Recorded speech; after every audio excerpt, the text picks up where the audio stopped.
I love love King Julian. No, Oh, it wasn't right.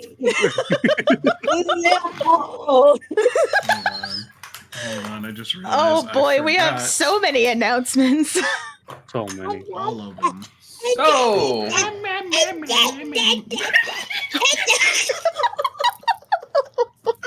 when the children have calmed down, we'll continue. I'll have you know, I am never calm. So, hello everybody to As Above So Below.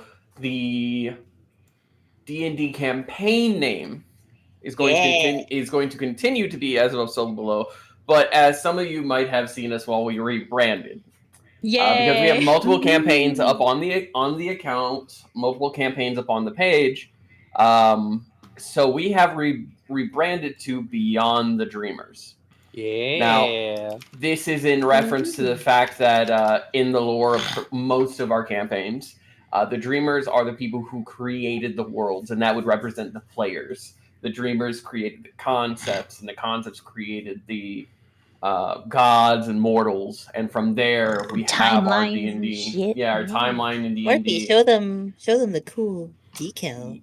Yes, let me If go you're ahead. streaming, I don't know if you are. I am not streaming right now. I streamed it, or I showed it on my end. So okay. Yeah, unfortunately, I am not streaming today only because I've had some issues with OBS after I reinstalled everything, and I've had issues with my audio after reinstalling. So it's going to be special thanks to Morphe and Rhea for making the decal for it. Thank y'all. Thank you. And on top of that new decal, special thanks to the entire party for coming up with ideas and concepts, and then for Beck for creating a fuck ton of emotes. Dear God! Oh my God! I don't know if maybe on the official channel we can just show them scrolling across the fucking screen. Future editor Rhea, note, put all of the things that Beck made because I can't do it here. All of them. All of them. Also, if you have Telegram, Beck has made them officially available. Yes, on Telegram. If you have the link, Beck, go ahead and post that. We'll have to get that on the card because I have to add the new ones, but absolutely I can do that. We can do that. In post. Yeah. There's gonna be a lot of in post because we had a lot of changes occur that we kind of did within the past. We have officially reached 600 on our YouTube and 1,400 on TikTok. Jesus. To tell you guys how quick that was, we hit 1,000 the day after we hit 700, and now on TikTok, and now we're at 1,400, and we're at 600 in less than 3 days after we hit the 500 mark. Fucking days, you guys are fucking awesome. I have one special thank you to make towards the Cheese Wizard. For blowing up our TikTok. Without your insignificant life. Thank you. God damn. My favorite thing is Beck was just like, yeah, this will just be like a once-off. They'll kill the rats. We'll move on to the next job. And that is they not adopted what the rats. Yeah, I like how Valka was supposed to be like the big one, but this became the big one. Yeah. The fact that we now have 2 fully active campaigns with several mini campaigns going on, because we did Strahd, which was 4 or 5 sessions. How do we? We completed the Murder House during that. And then we also have the 4 seasons, which we may or may not go back to. That is up to Beck, as she is DMing those. Yeah. That one only has like 2 sessions, though. I don't know what I did with my character sheet for that one, I'll be honest. We didn't know what our character sheet was. No, I know the notes that I had. I don't know what the hell I did with them. They're just gone. Gone with the wind. I could always just revamp it. Oh yeah, if you want to. Yeah. But coming back to it, we have officially rebranded the entirety of the channel. However, the campaigns will still carry the titles that they do, such as Last Night's Inn. Yeah. Which, by the way, shout out to the people in the comment section on TikTok for calling it LKI. Like, that's some badass shit, right? I bet it makes me feel all sorts of official when people start shortening. They're like, LKI is coming on this week. You guys we gotta prep for it. Also, session 1 of Last Night In has hit 1,000 views. Are you fucking kidding? No. Holy shit! Fucking way. It is. Yeah. And then People are gonna see my DMing. and then as above, I think hit over 400 views. Let's go for session 0 or something like that. Oh my god, that's amazing! Like they like us. 485. Let's go. So we have officially rebranded. We're going to be working on some things here and there. There may possibly be some shitlord level of like t-shirt ideas going around. I can't wait. I cannot explain to y'all how long I've been waiting for the one I've been working on, which for those who know, I called Osmodeus a bitch, and all I got was this hole in my chest. And Pocket Brat. Pocket Brat. We've got Pocket Simp. Yeah, that's me. Disassociation. And we have Discount FF, which for those who play any JRPGs, you'll know what FF stands for, but I'm scared. Me. They're a big company. I'm scared of saying it outright. Thank you all so much. Thank you. You guys are the best. Oh. But that one's Luke. yeah. And we have what was it? Wine Aunt is going to be for Sam. Because we had an idea for like we have our ship names. Oh yes. Oh god. I don't know. Would you like? What are the ship names? Okay, maybe don't. You could spell out Fron and Gragnar, since I don't know how that would go on TOS if you actually say it. But how about we talk about that later? Hang on, no. I got you. Hang on, I'm gonna post them in the chat. I know what it is. Just because you said TOS. The funny thing is I'm not the one who came up with it. JoJo came up with it forever ago and almost said it. Was it and me? Almost, yes. It was forever ago. Like, it was some gay shit that was happened during session. And it was like, I got this ship name. All of a sudden, Beck's like, no! I can't be held accountable for past the entire channel canceled, shut down, buried, burned alive. YouTube ignites us instantly. I mean, we're all queer. It's fine. Yeah. Well, except Luke, but except the guy who came up with the name, you know. I'm just a chronicler. So I'll go ahead and post the stickers in the bubble chat. You can show chat however you want to. So I'll start with the normal one. So we got Fron and Seraphina, which oh shit! It won't let me blow up the thing. Yeah, look at that. Here, I guess future editor Rhea, just put them in. You're gonna put them in anyway. So we have Gay. Gay is the ship name. For Fron and Sarah. Yep.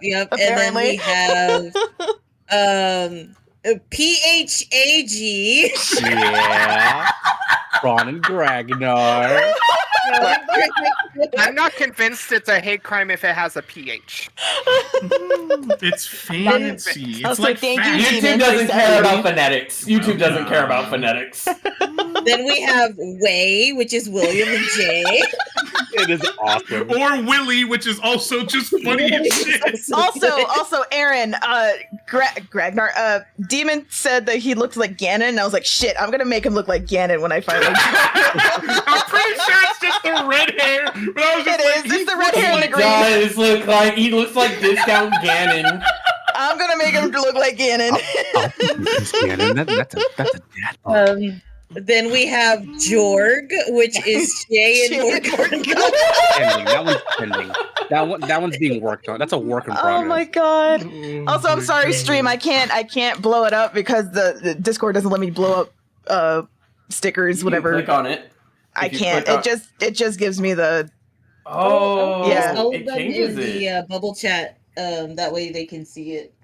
I have them right here. So yeah, my bubble chat's all full glory. Yeah. And then finally, the way I have it, I just have it to where it just sees Aaron's face, so it can't see it. But anyway, last but certainly not least, we have graham crackers. Graham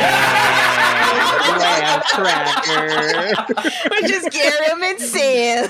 Oh, that's brilliant. Look at That was really cute. I thought it was really cute. There's some passion in Garum's eye. Oh my god, they're beautiful. I want y'all to know that these were all whipped out in less than 24 hours. Oh yeah. Fast. Beck was on a fucking mission. Powerful. Not to mention all the other emotes, but you can blow those up. There we go. So you can click on this. Yeah. Yay! There we go. Now we got them all. Yeah. I also added in Box and Zanzibar. Good pairing right there. Yeah. They're great. I love it so much. I have a inquiry.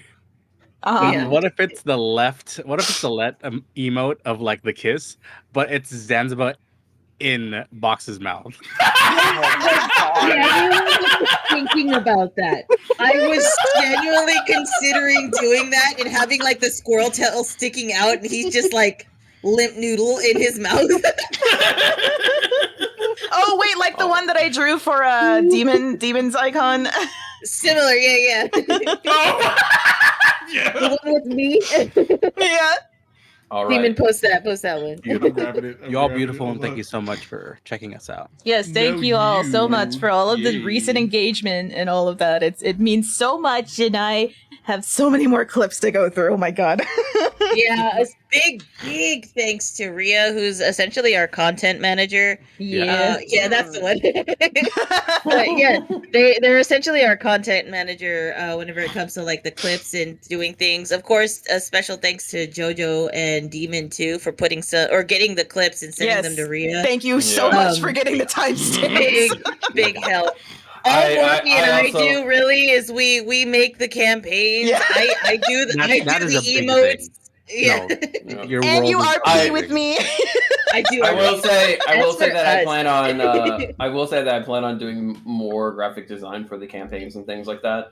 Awesome. Because of the fact that I wanna participate more in the creativity, not just being a DM is very creative. Don't get me wrong. Like being a DM, you create NPCs, you create characters, you create environments, things like that. And for those who have seen the earlier sessions where I was very heavy on maps, those take hours to make because I put so much detail into them. And all of the detail is supposed to be interactable. So like there have been times the party's like, hey, what about this random thing I found on the floor? I'm like, congratulations, you found this item.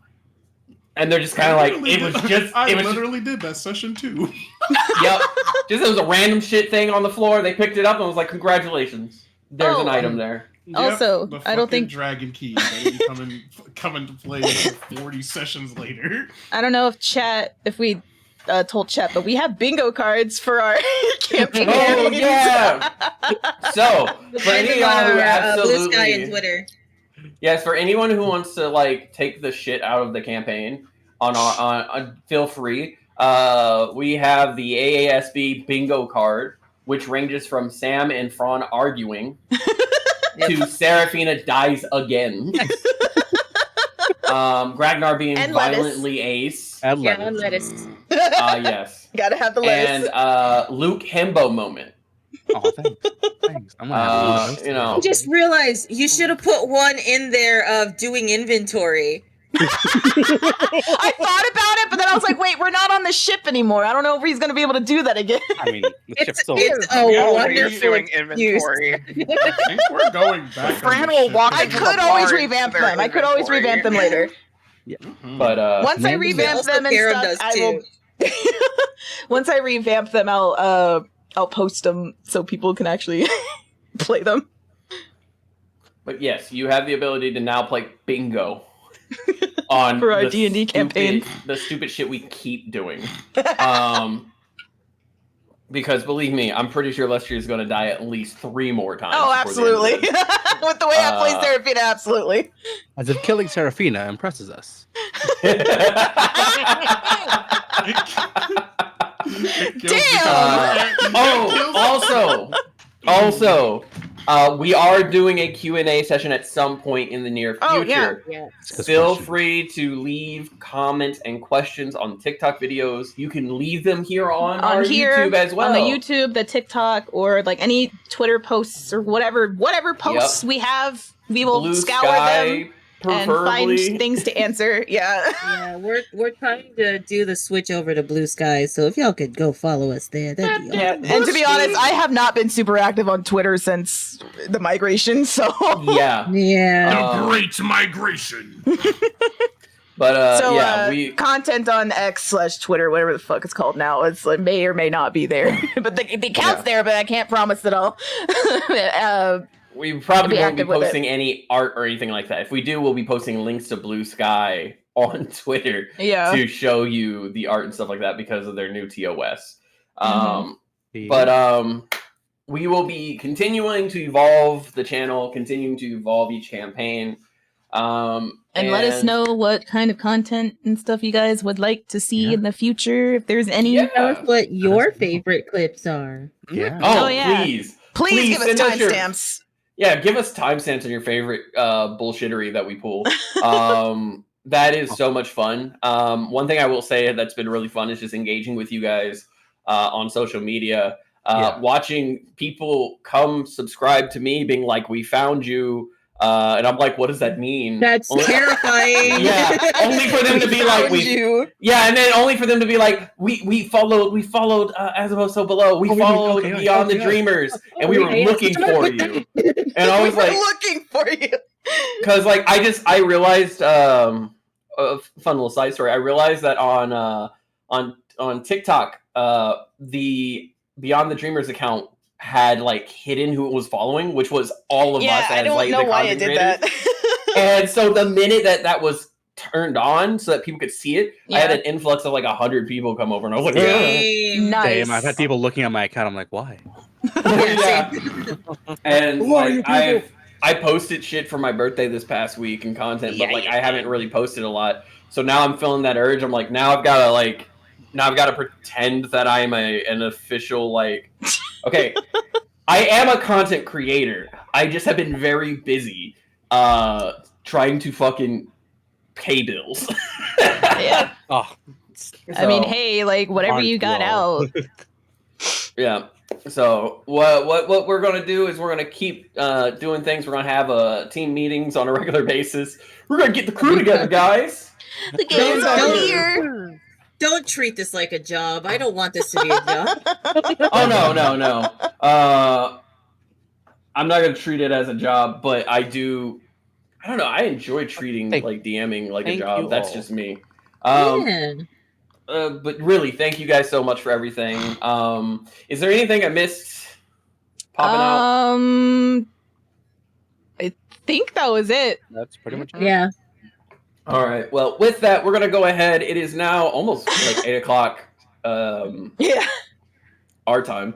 So this we're session's gonna be interesting. Yeah, it's gonna be interesting because we're gonna start with Fran and Seraphina heading to the Church of Hermes.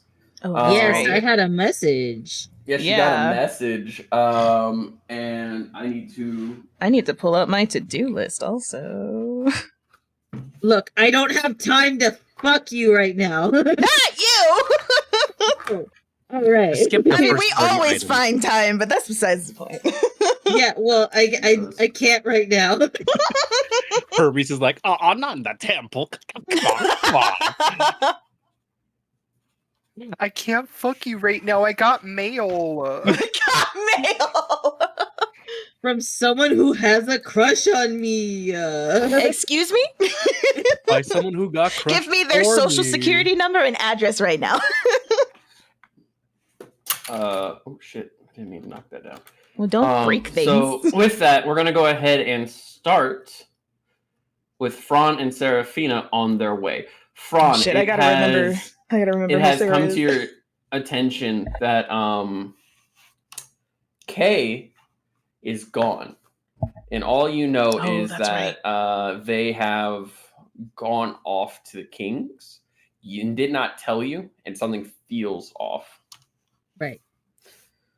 and you have a letter waiting for you at the Church of Hermes, which is also the local postage store, where people go and they have their mail shipped and things like that, both by magical and non-magical means, depending on the type of money you got. We'll say that you both arrived, and as you do, you see that this is a quaint little square building.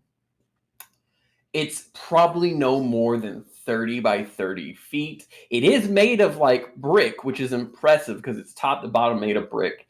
And it has the symbol of Hermes and 2 wings on each side. You see that the doors are these simple, very basic wooden doors, but they have on the sides, they have these very intricate hinges that are made of wings and different birds that seem to be flying about. It is a distinct building in its design. It's white stone that sticks out to you because it doesn't quite fit in with the aesthetic of everything else here. Do y'all choose to go in? Seraphina's going to follow Fran, whatever he wants to do. Okay. You walk in and you see a woman in a white toga. She is standing behind the counter with a gold lathe around her head, made that's similar to like leaves and things like that. And you see that she is essentially sliding packages by, stamping them, sliding packages by, stamping them. And then there is a gentleman who looks just like her, but has a bit of scruffy beard. And he is sliding letters by and stamping them. Letters, stamping them. I'm here to pick up a letter. And the woman looks up. A letter? Oh, dear brother. Yes, dear sister. A letter for this young gent. A letter for this young gent. And he will go ahead and hold out his hand to you.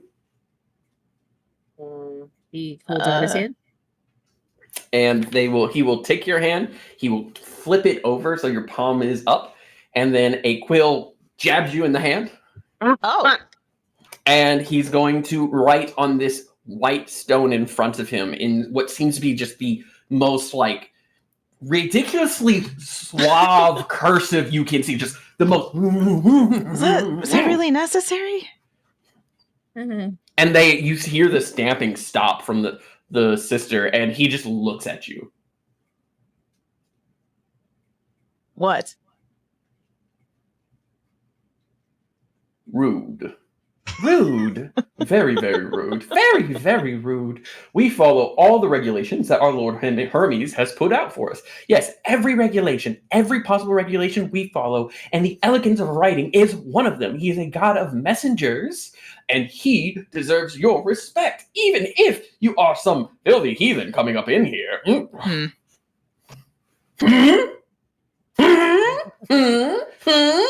You come into our place of worship and decide to talk yourself into a corner. And yeah, you're please just give me my letter. This is important. Of course. And you see him begin to finish the swirling as you see he begins to draw upward. And the ink follows, floating in the air, slowly turning into a gold as he begins to circle in place. And you watch as the gold circle begins to reflect almost inside, like a distortion. And a single letter, cream paper engulfing a letter that seems to be fairly thin, pops out. He grabs it and he goes, Fron Felidar / I'm sorry, what is the pronunciation of this here? And you see in the language of the kings your new name. Oh no. Alistair. seems to be a language I'm not quite familiar with, and I know many languages. Well, Mr. Alustar, he hands you the letter. He takes it. No worry about payment. It was paid ahead. By who? And he's going to go ahead and, like, right before the warbliness changes, he reaches in and you see his hand disappear into it, and he pulls out a note. It's just a letter K. That checks out. Yes. Would you like a copy of the receipt? Sure. Ah, of course. And then you see as he rips it in half, and it duplicates itself, fixing itself, and he hands you one. He takes it. Yes. And he sticks the other one back into the portal, and you see him go like elbow deep. He's like, oh, who moved the desk? And he puts it back, and you see that. So, now, would you like a private place to read your letter? We do have rooms for that. Yes, please. Yes. Of course. And he looks to his sister. Oh, right.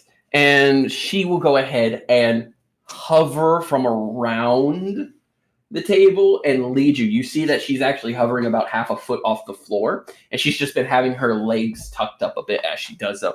And she leads you down the way to the end of this like 30-foot space, and there's a door.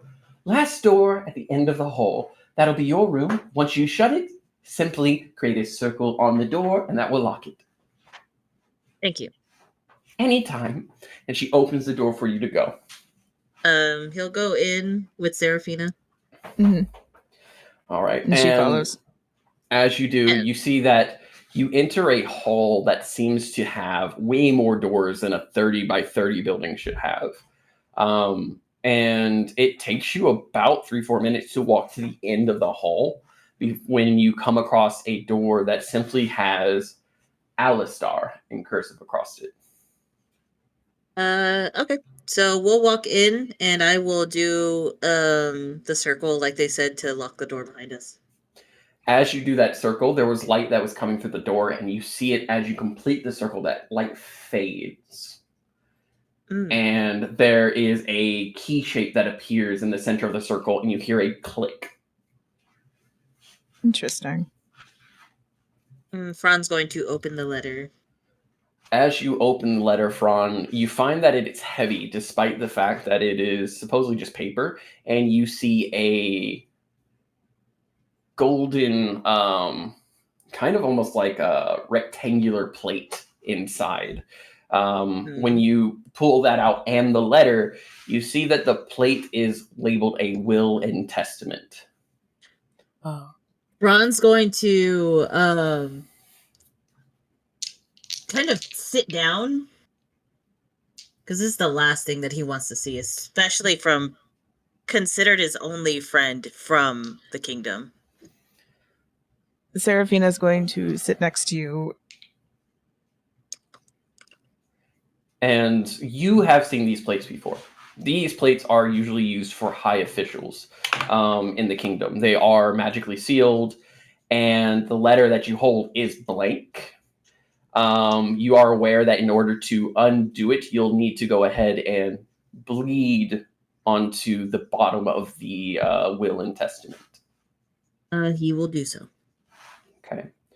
As you go ahead and bleed onto the piece of gold sheet that it feels way heavier. I want to clarify, I'm using the white hand.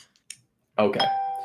You use the white hand to bleed onto it, and it says will and testament, and it says a name you've never seen before. Will and testament of Alicia Kings. And that is spelled Alicia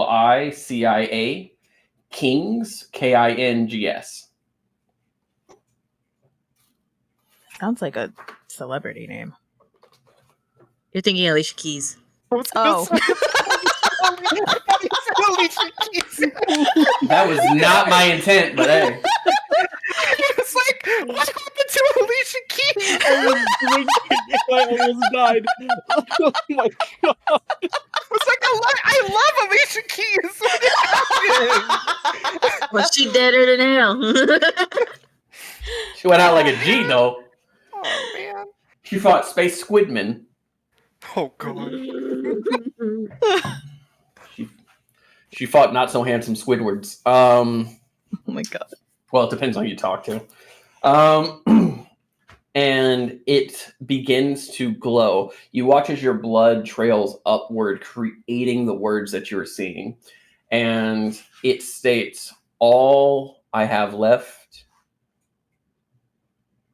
goes to the head of the Alistar household." And you watch as several gems that have large shape begin to fall out of the gold plate. And this is something you have seen a couple of times, but not with this much stuff. You watch as gems in large pearls. You watch as a couple scrolls fall out, and a rod kind of just... And I'm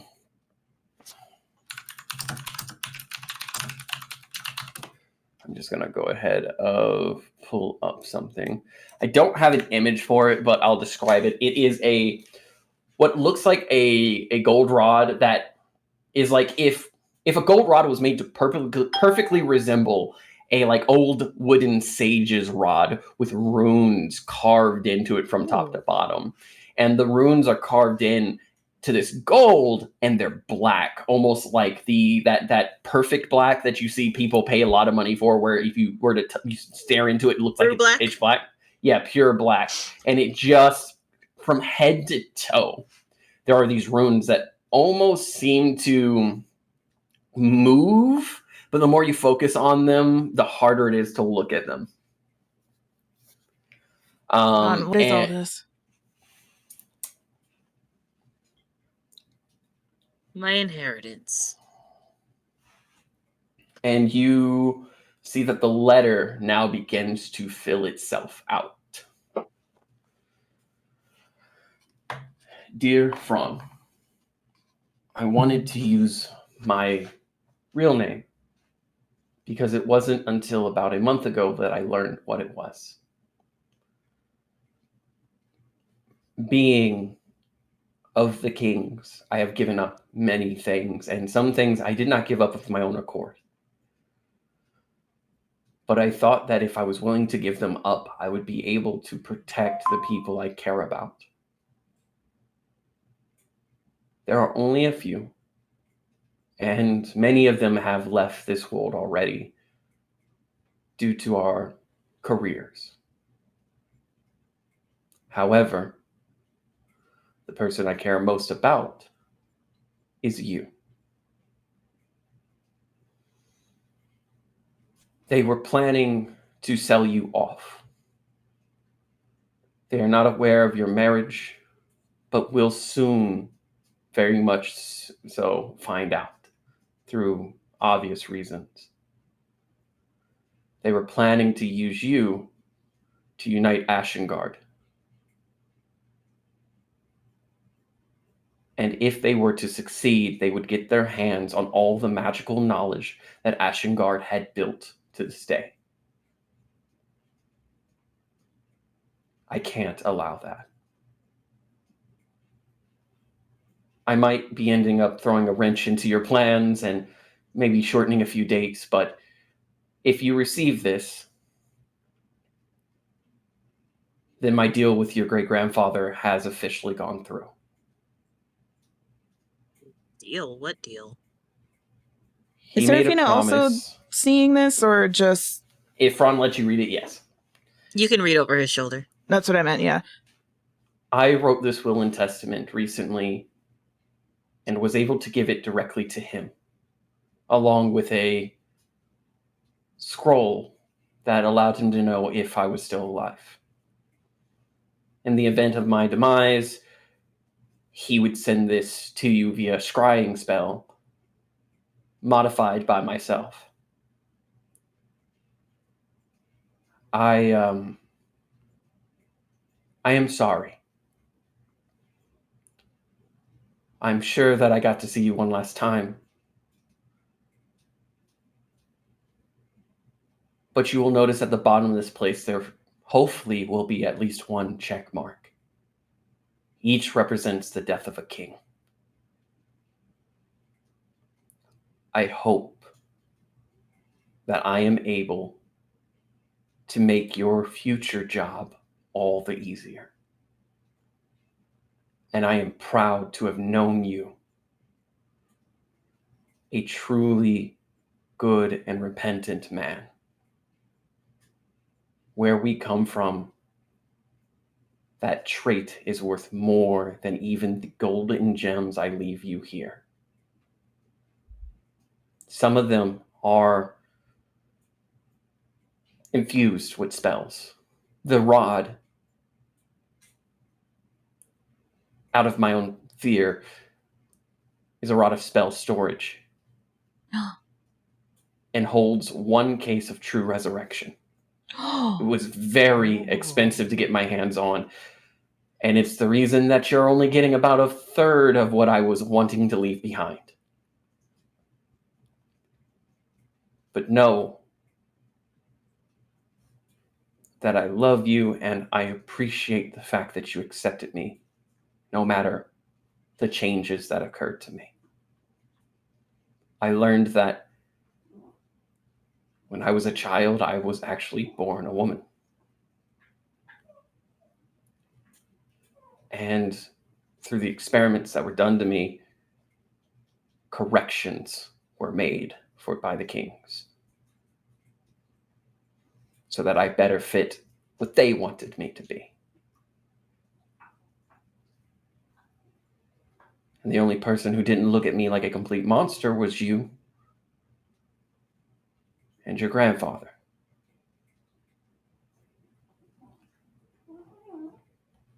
I appreciate that. And I hope you're able to burn the rest of this to the ground. As you look at the bottom, you see there are 2 marks listed. Ooh. Oh. Let's How go. many are there? King. There are a total of 5 known kings, and with 2 marks, Oh. that means that whatever Kay did, Took out 2 There's of them. only 3 left. mm-hmm.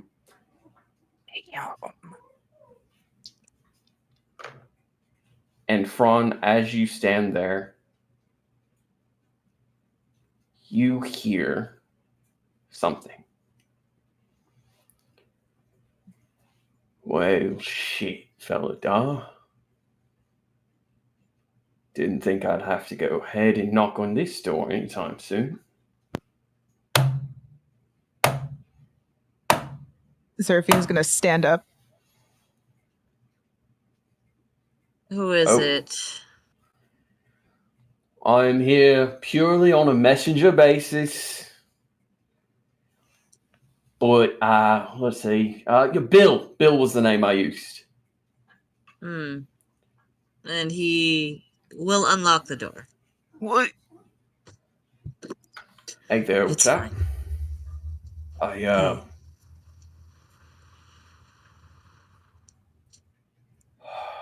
So, I figured when they was being sneaky, they were gonna, like, try to run off with you or something. And, yeah. And you see he seems almost distracted. I'm gonna say real quick, Seraphina is kind of hiding like behind the door. Unless Fron just has it open. I don't know. No, he just opened it to where it's just him showing. Okay. I'm not cutting your deadline, mate. Especially now, because you need time to grieve. But there's some news that needs to be brought to your attention. What? So someone dropped what was the equivalent of a magical nuke What? Shit. in the kingdom. Oh. And he sits there and he scratches his chin and he points to his own arm. And you see that he's wearing a sleeveless shirt. Last time you saw him, he was wearing it. And he's wearing a sleeveless shirt. And you see on his arm that there's a mark. Fran is going to make a gesture to Seraphina of staying quiet. She'll nod at you. For obvious reasons, this information is meant to only be given to important individuals. Right. May I enter? Seraphina's eyes go wide. Sure. Alrighty. But you stand right here. And he points to the side of the door that he can't see the other side of where Seraphina's at. Yeah, and he enters, and he instead of doing that, he walks directly to the center of the room, and he keeps locking eyes with you, and it's almost awkward because he just walks forward. He's locking eyes with you, just walks forward, and he's like, "Am I still hidden, or did he just ignore him?" It's real nice. It's real nice. They got these doors that automatically close on their own, so I don't have to waste my time. You're absolutely right. And Fran's going to signal to Seraphina. Actually, you know what? I have message. He's going to use message on Seraphina and tell her he's purposely not looking at you. Just don't say anything. Don't show sign of your presence. So nice. I love fiddling with like little wires too. Little copper wires. They're really nice to fiddle with when you got energy. It's also nice these things lock and they're completely sealed. Oh, I would love to. Seat. Oh, I would love to. Fran's gonna sit facing the door while his back is to the door. Yeah, and you watch as he like grabs a chair again without turning around, slides it under his butt, and he sits down. And she's like, "Yeah, so yeah, and these things have such wonderful seals. It's almost what do you have to tell me, Bill?" Oh, yes, of course. I hate to waste your time. And you watch as he goes, and he just scratches through his own flesh, like chunking that mark. And you watch as he rips from his own arm to the point you see bone, flesh. And he goes and throws it on the ground. Fucking Christ, Bill. Oh, they tied me a long time ago because I have a tendency to wander about. I could see that. Miss, you can shut the door and lock it. She's gonna look to Fran. You're fine. Okay, and so she goes and closes the door. Anymore? No, because as far as they're concerned, I walked into a foreign god's church, and who's to say why I would lose connection like that? Fair. Now, so is it safe for her to sit next to me? Of course, she's your bride, ain't she? Yep. Seraphina, you're fine. She's gonna very cautious. Well, she already closed the door and stuff, so she's gonna very cautiously walk over next to you, Fran, and just keep a very, very close eye on Bill. For DM, the door is closed and locked. Yes. Thank you. You're welcome. All right. Also, real quick, somebody commented in my chat, as someone who just caught up with Last Night In, what is the time placement between campaigns? They are their own thing right now. Yeah. We have yet to really declare any time placements. They are loosely connected, but unless you're asking about when it's gonna be next, it's gonna be next week, next Friday. Yeah. If you're talking about the time frame, actually, this Friday. Actually, it is technically Last Night In is technically in the future. It's technically one of the possible futures. It's technically in the future, but we're not going to say how far ahead that is. Yeah, they said no. I mean timelines. Yeah. Yeah. So yeah, it's Fran is a fucking elf. So you also know. Welcome. Fran is a fucking elf, so his lifespan is yep, sure is. is elf. Is elf. Is homebrewed elf, so lifespan is way fucking longer. Also, going back to the campaign. Oh yeah, you want kiss about it, Gragnar? Yeah, duh.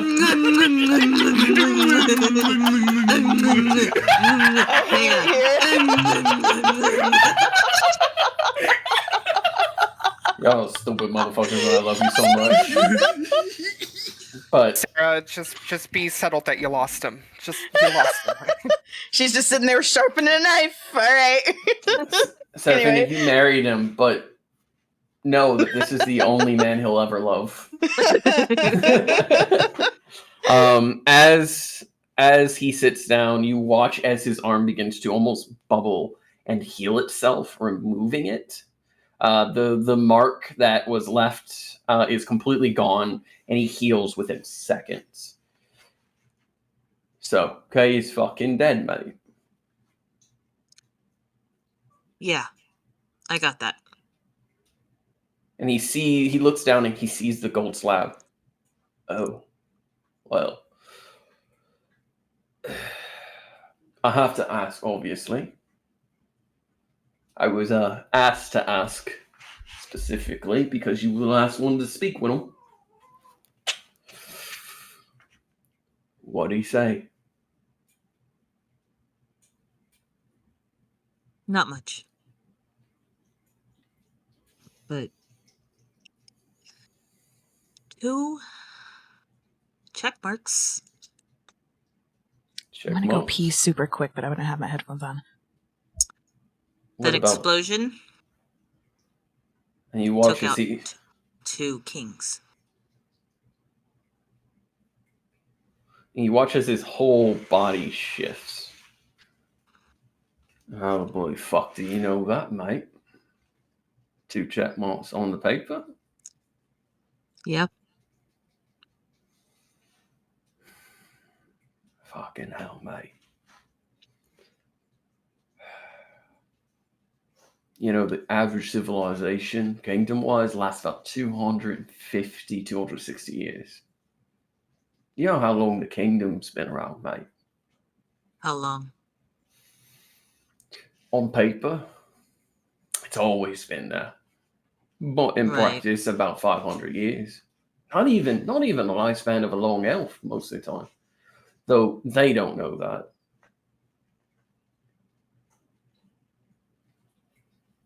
So, on my official report back, I'm back.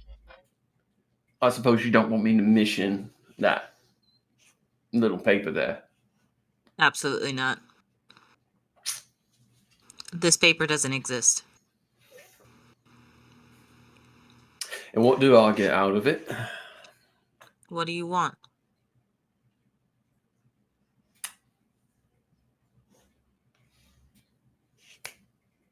I want you to shake my hand. He holds his hand out. What's the catch? You shake my hand, mate. And I forget that paper exists.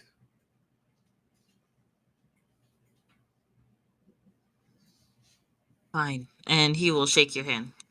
Which hand do you use? I use the white one. Ah, no, mate. The other one.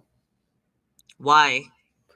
Because you got 2 pairs of gloves and you never wore gloves before, even when you was killing folk. Yes, And you like using that one. Nah, mate. Not like these. And he holds up his. These are like prissy ones. They go up your wrist. Murdering gloves only go up to palm.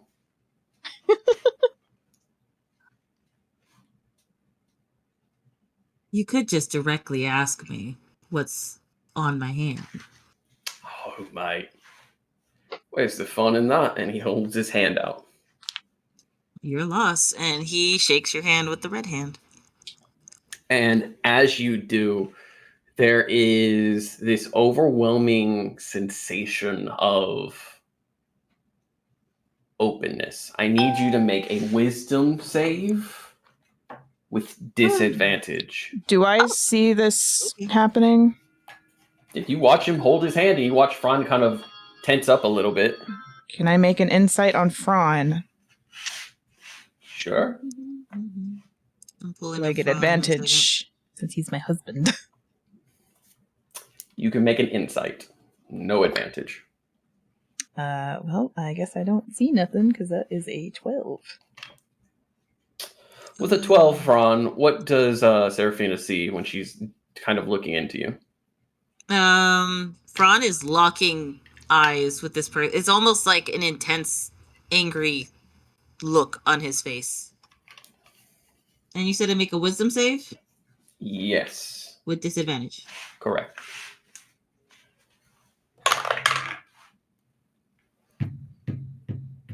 Lowest is an 18.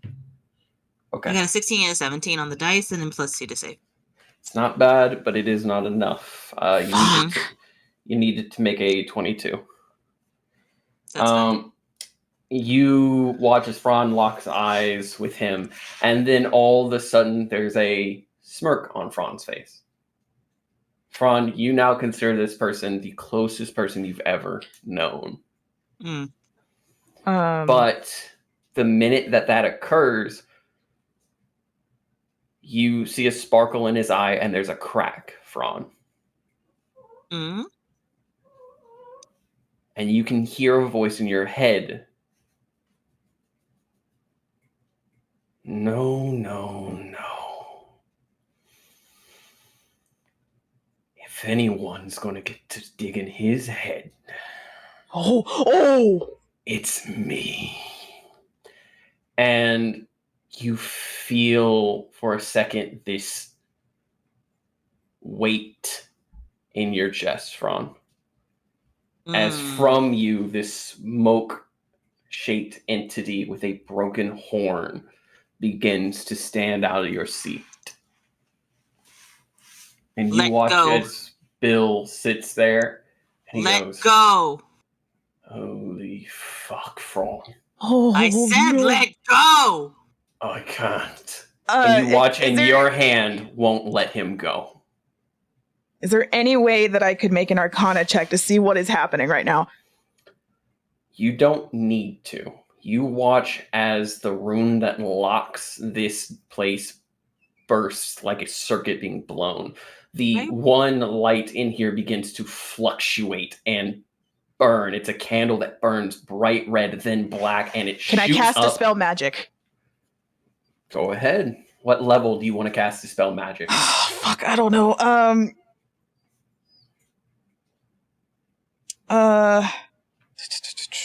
I'm trying to read it, sorry.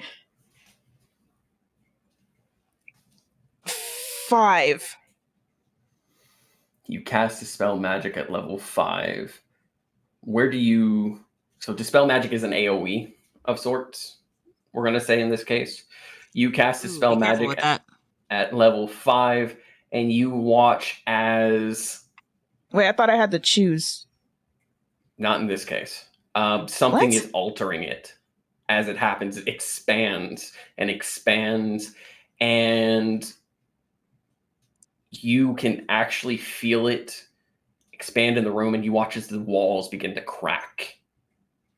Fran wants to try to will Asmodeus back. He wants to push him back. How do I do that? Wisdom save. Does he get any advantage with the Dispel Magic? You have...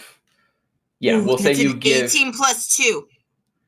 18 dirty plus 20, 2, so let's dirty, go. Dirty 20. So it's a dirty 20. You have advantage because of what your wife... Yes, your wife has with the Dispel Magic. 20. Yeah, 20. And you watch as, for a split second, Seraphina, you don't see the smoke entity at first. You were focusing it. Where were you focusing the spell to originally begin? Bill. On Bill. Well, shit.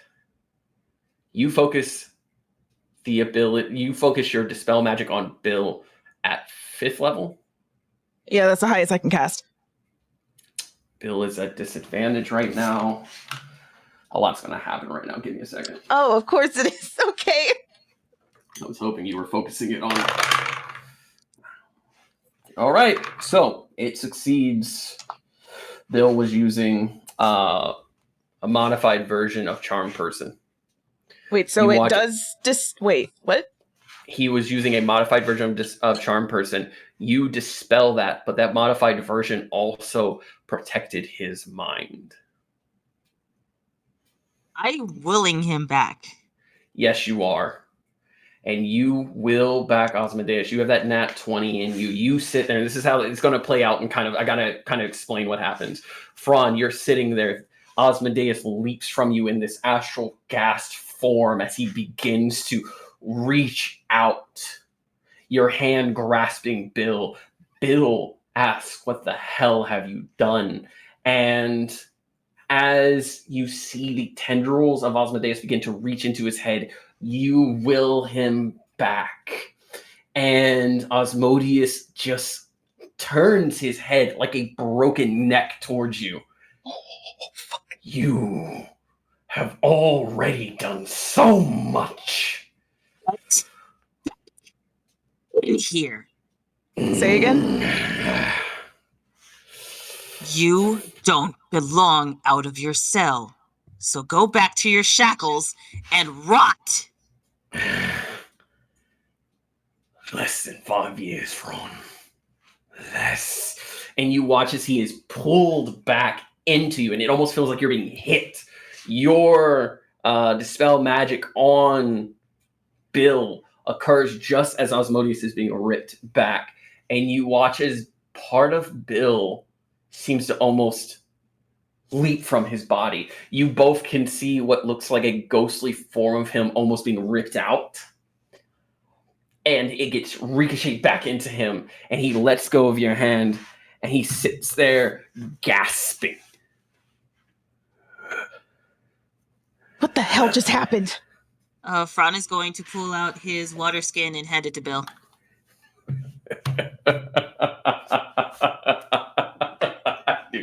I knew it. Fuck, I knew it.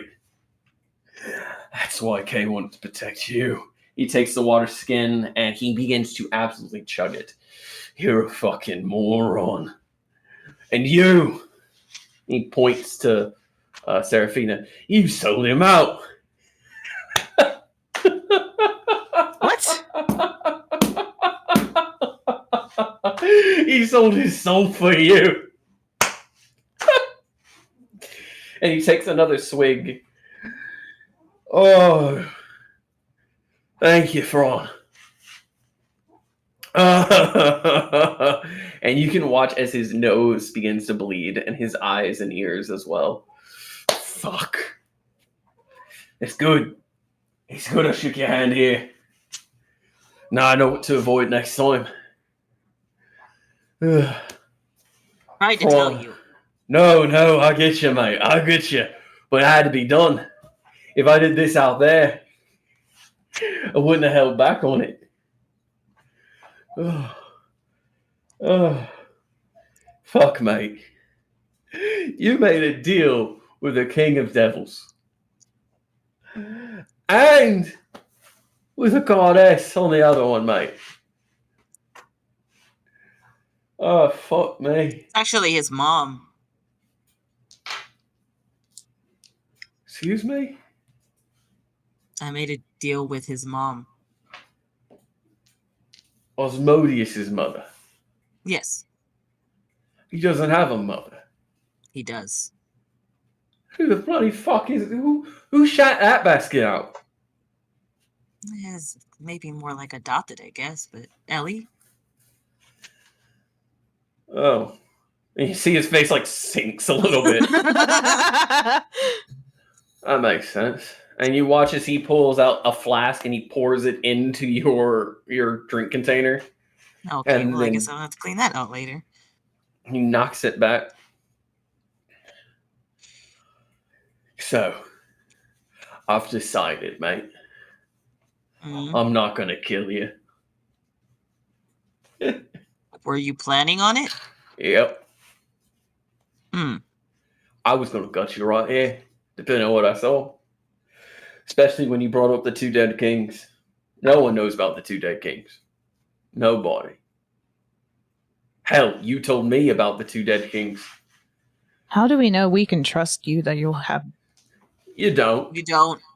See, he gets it. You don't, mate. You don't know if you can trust me. But if you'd like, we can tussle right here and now.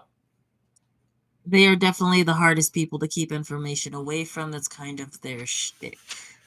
Yeah, my job is to gather information on people whose entire job is to hide information.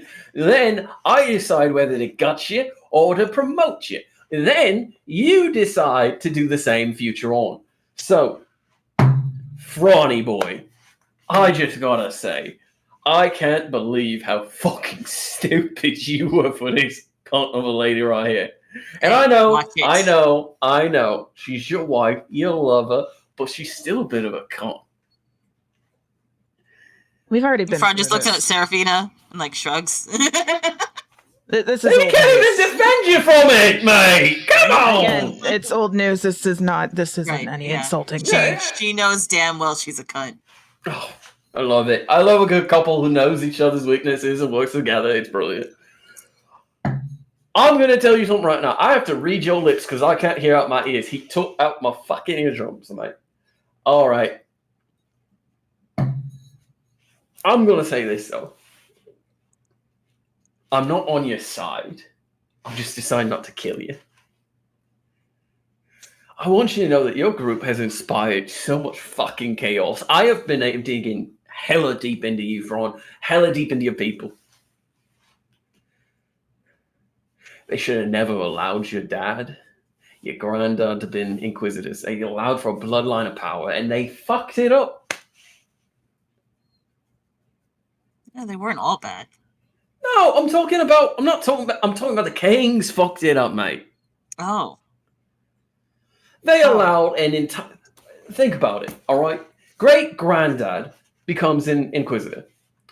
And that comes with a lot of power, right? And then he raised another inquisitor who gets more power. And then he raised an inquisitor. And now they just spat out this seed. Isn't that the whole thing of an inquisitor lineage? No. There's only one inquisitor lineage, mate. And it's this fuck right here. Yep. It's dumb as hell. I asked to gut your grandpappy back in the day. I asked it because he was smart. And to be real, I like smart people, but smart people make plans, and plans fuck over the people who don't make plans. And the kings have gotten real good at being stupid recently. What else have they done that's so stupid? Fuck, I'm not telling you shit, mate. I'm not on your side. I'm just saying they got what's coming to them. So what I'm going to do is I'm going to tell the kings that you were left Kay's stuff. That I have to do because that rod right there was not something Kay was supposed to give away. They're going to be looking for that shit. Of course they are. Don't worry about it. I'm just going to tell them that, you inherited some shit. I'm going to give a list. He's going to look at all the gems and shit still on the floor that fell out. Mm-hmm. How to do it. And he just fucking pulls out a piece of paper. You see him put on a pair of glasses, some small round glasses, and he begins to write different gems and shit. I'm going to inflate the value a bit. That's going to help with your taxes. But I don't know, man. I don't know if you plan on paying taxes. Fuck. And he's going to go ahead and write that ticket in his, breast pocket. So, after I leave here, I'm going to see you right after the festival, peak time frame, mate. Y'all going to play some, fair games and maybe, weep a little bit about dead Kay. But what I'm going to do is I'm going to go ahead and do you one other big favor because I really fucking like you, mate. I'm going to go ahead and tell you this real quick. There's a sixth one, mate. What? The sixth one. Sixth mate. king? He's not a king, mate. He is not a king. He holds just as much power, but he's not a king. He's a softie. Eats pig's brains.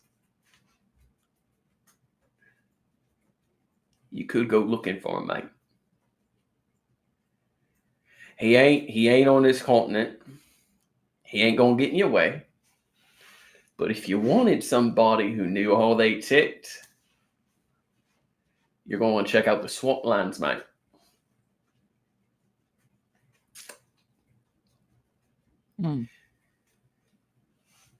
So Fran's going to make a note of that.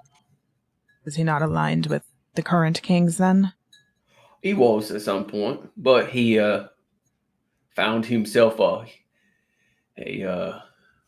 a bride of sorts, and he didn't want to kill her, and she didn't quite fit in. And you know how that does. You know, you fall in love, you do dumb shit. I'm sure That you sounds guys get familiar. it.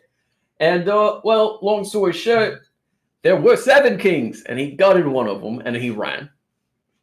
These guys murder each other like one every 100 years or so. I just want you to know.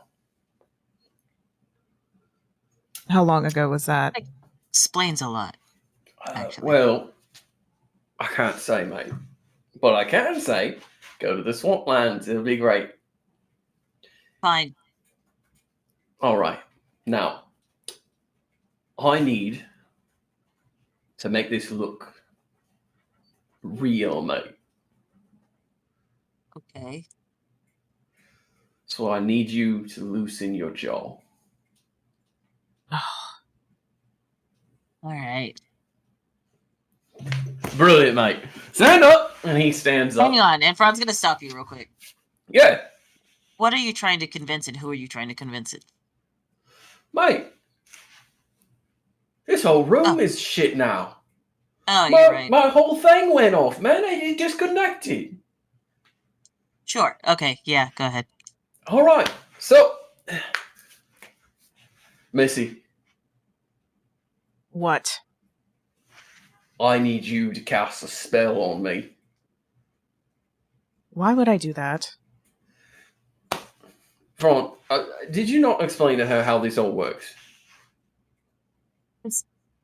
Just humor him, honey. I'm going to slug him. You're going to cast a spell at me. And we're going to pretend that there was some other entity we didn't know what or when or why. If I cast a spell on you, isn't that going to alert the kings? Only if I fucking wanted to. In some bullshit way. If only if I fucking wanted to, man. Yo, what do you think I am? You just said we can't trust you. How do I know? Yeah. I mean, fair. Fucking fair. But it feels like you're jabbing at my skill level here, man. No, not your skill. It's more just your alliance in general. Okay, that's fair. That's fair. Look, just fucking hit me with something. You want to splash, create water in my face? I don't fucking care. And then he's going to slug Fran as he's talking to Seraphina. Just kind of a cheap shot to the jaw. And then Seraphina's going to try and slug him. Okay. That's magic fist! Magic fist! She doesn't want to cast magic, so she's going to fucking slug him back. This is a cantrip. Can I cast magic missile on my fist? Well, with that, Fran. Yeah. He holds back, but he doesn't hold back a lot. That's gonna, and you're not resisting him hitting, right? Oh no, I'm taking that. Okay, all right. Let's see. Give me a second.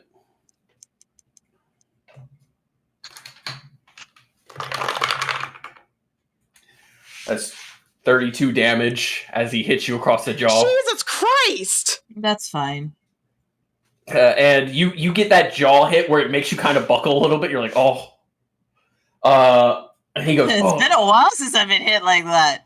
My bad, mate. I didn't mean to. And then the fist. He was gonna be like, do it again. As you get hit, you're like, he's like, my bad, mate. I didn't mean to. You're like, no, do it again. He gets punched in the face. Seraphina just looks very confused as Fran says, do it again. Fran is going to punch Bill in the face. Roll the hit, both of you. He's not gonna, with advantage, because he's not dodging. Oh my god. You got a net 20? Are y'all just gonna fucking jump him? I got a 17! Alright, so Seraphina, Fran, you do hit. Seraphina, you do no damage. I didn't expect to, but... Yeah, Fran, with a net 20, A fist by default does like 1d1 damage unless you have like claws. So you go D4? No, it's 1d1. You have to have claws or something to make it a d4, or you have to be a monk. Okay.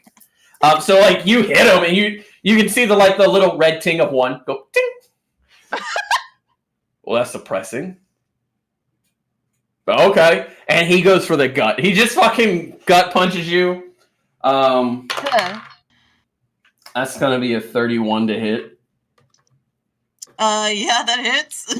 And then we're gonna go ahead. Can I try and stab him with my rapier? Oh my god! That's gonna be 25. That's gonna be 25 to a gut punch. That's fine. And he got a little more excited when he did it, so there's a little bit of a glow as he hits you, and you feel a burning sensation on your chest as half of that was fire damage. And Frog's gonna look down, Mending. What the fuck? I'm sorry. I'm sorry, mate. I'm sorry. I got excited. You got excited. I got excited. This is like you burned my glove. I just fixed these. I mean, I fixed them now again, but like, don't. We just got them. Mending doesn't work. Huh? Mending doesn't work on your shirt. My clothes. Hey, I mean, at least I get to see your chest. It is a nice chest. It was scuffed. Wait. Rod's gonna cover his chest. Wait, but also the fucking no. Fran's gonna cover his chest. If I was and just, like button his jacket. If I was like 800 younger, mate. Anyway. I'm gonna go ahead and go. Missy. Casting fist. Nice, but you're not good at it. And I'm not gonna give you what you want. Oh, you couldn't, love. I'm gay. And he leaves out the door. It's true, he is. I don't care. I'm not casting spells on people who are from the fucking kingdom. You're an exception! You are an exception! Shut up! That's some kinky shit y'all be doing, huh? Right. Yeah. Uh-huh.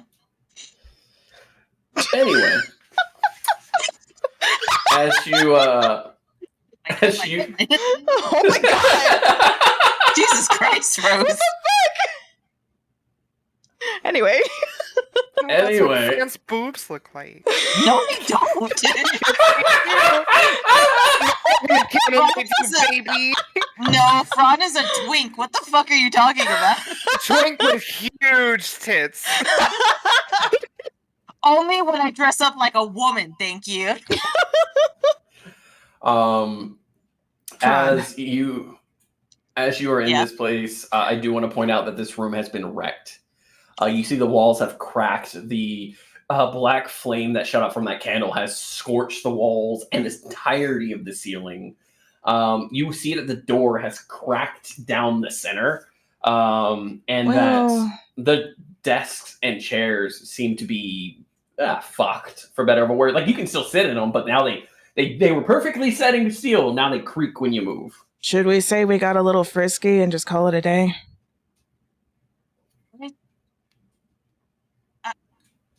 I'd rather be honest, because if we were gonna get frisky, I'd rather us just get frisky.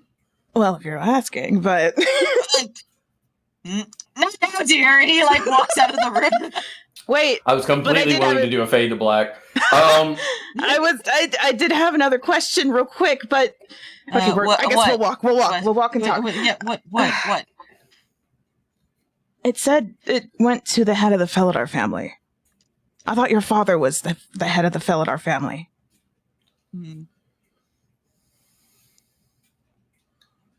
I suppose that's true, but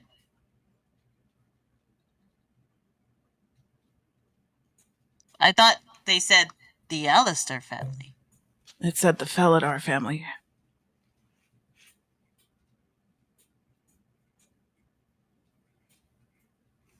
Wait, out of character, did it actually say Alistair or Felidar? Because I remember Felidar. It said Felidar Alistair.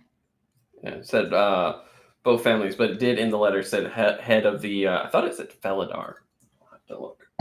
I was like, don't you have the letter in front of you? I don't. I have keynotes. Let me guess, you made it up. I specifically remember it saying Felidar. That's why I was like, oh. And I specifically remember it saying Felidar, Alistar. So at the beginning of the letter, it said Felidar, Alistar. That was addressed to you. The letter, but in the letter it said, shall be left to the head of the Felidar family. Okay. I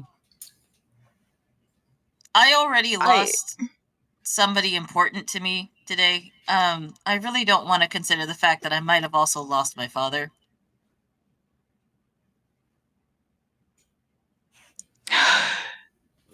Because if that's the case,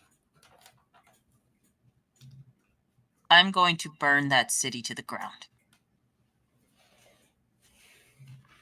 I'll be right there with you. Unless you want me to try looking for him again, but...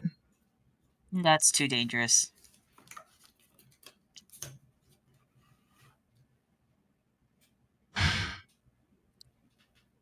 Whatever you want to do, Fran.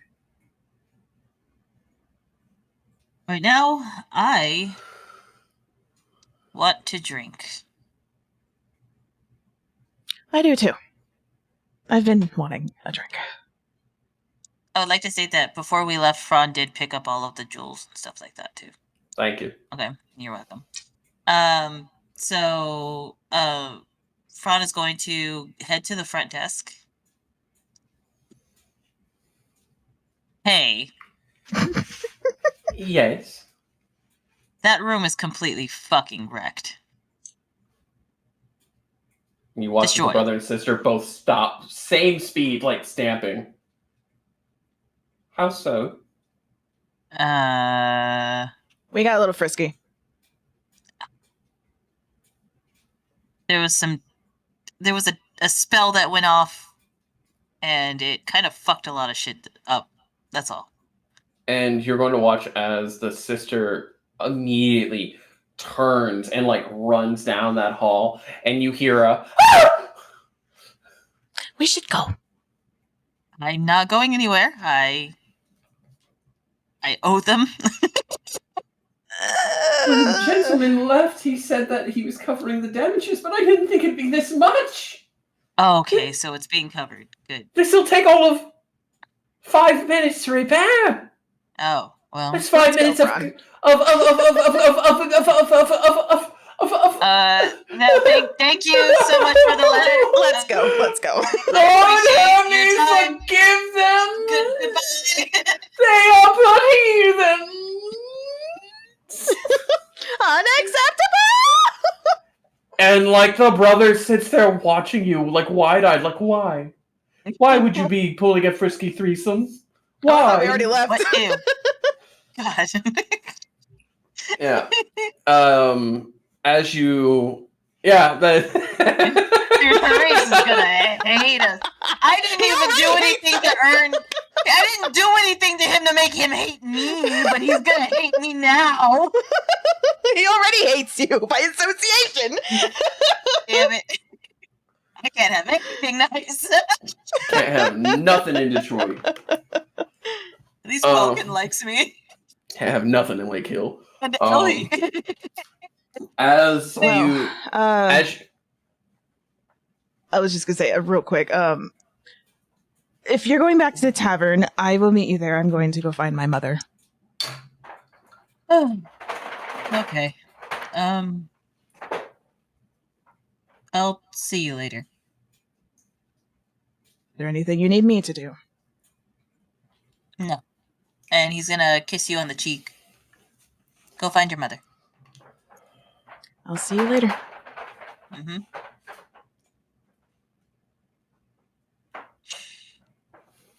And you split up? Ron is going to go to Yolanda. Okay. We will follow you. We will follow Seraphina as she... Well, actually, because we've had time with you two, we're going to follow Seraphina to go find her mother real quick. Seraphina, you know that your mother is staying at Yolanda's place actually as well. So so we go to split up, but then we... Yeah, so Fran, you give her a kiss to the cheek, and then you both start walking the same direction. I thought you were... Okay. Look, I don't even know anymore, right? It's fine. I know my mom's at the church. We'll just go there and... Okay. And you guys will arrive at the church. As you do, we're actually going to go ahead and jump over to Gragnar. Hey, that's me. I'm still standing in line. You finally... you're standing in line? What are you standing in line for? Remind me. Because remember all the thousands of Warforged leaving? That's right. That's I was right. in the con line. That's right. You finally get... We'll say you finally get out. You're at the end of the line. You finally leave. And there is an empty church. Some of the... Well, not almost empty. Some of the Warforged are kind of standing around, looking around at the church, while others have all left. Sam, where are you right now? Oops, sorry, I didn't realize my headset was muted. So I was still on the ship because I just did the chess thing with Calypso. Yeah, that's right. All right. So, Gragnar, you are finally out of that space. You see the doors behind you begin to close, and the two brothers, again, being held kind of against their will as you like can almost... It's like polar opposites of what they used to look like. Gragnar's just like, how the fuck didn't I notice that? You was busy. You exit the space, and as you do, the door closes. You're staring at it, and you hear a voice. The fuck did you do to that place? Who said that? And it's Hermes standing behind you. It's a very long story. Oh. I fixed it, kinda. The two, like, entangled, screaming, like, doors, like, as they begin to fade away. Not them. That's just gonna be an issue, I guess, until the end of time. Are these automatons going to be a problem? Nah, they're fine. I had a very long, very pointed question talk with them, and the person that did this to them, and it seems like it's gonna be fine. Honestly, they're not gonna be much different from us. They want to, experience the world, and they're only gonna fight back against people that treat them like shit. So, okay. And he kind of looks at you. He looks at the door. He looks at like the handful of automatons, and one of them like walks out. And I say walks in like a very like arbitrary way. He has like 4 feet and a tail, and then the upper body of like a gecko. And he kind of his way out. And he just kind of Hermes looks at him and looks at you. They chose their own forms. I didn't do that. So if they do something stupid, it's on them. Yeah. Fine by me. And you'll see him snap his finger as a letter pops up and it begins to write itself. I mean, on honesty, some of them are probably heading to your church because a couple of them stayed here. And you see him kind of go, And he'll add to that letter. I mean, you said it yourself. You wanted more worshippers, so... Yes, but I don't want to be thankful to you all about worshippers. And the letter snaps closed, and then poofs out. Anybody's thanks. That's their choice. They can do what they want. You don't have to hear me actually say, my opinion on the gods. Yes, I do. It's nice to have a similar but opposing perspective.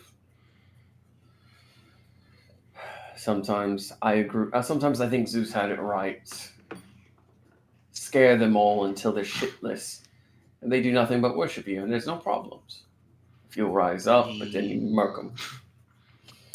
And you get certain people, like me, who doesn't want anything to do with the gods, and yeah, but you're the person who gets murked. Sure. Like that's the plan, after all. But sure. Again, my sister tends to have a bit of a softer hand with things, and some of the other deities as well. They still remember what it was like to be mortal. They forget that your worship is food to us. And he's going to... You guys have, that fucking... Wait, I don't remember if Gragnar knows that or not. Redact, I can't remember if Gragnar knows that or not. He was going to say something about Lynette just kind of... Reverse! Lynette just kind of eats that little bit right there. And it's like, nope, no. That's from the other timeline. You don't know that. Oh, wait, that's on another bingo card. Timeline erasure.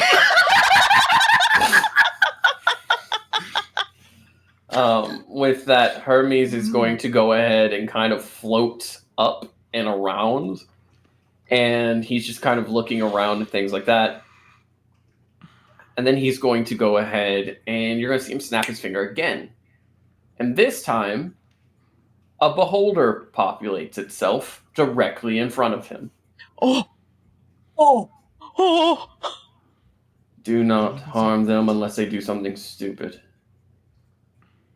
If you can do that for me, Xanathar, then I'll make sure that you get the goldfish back.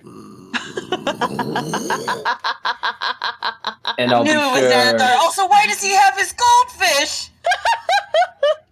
And let me be very clear.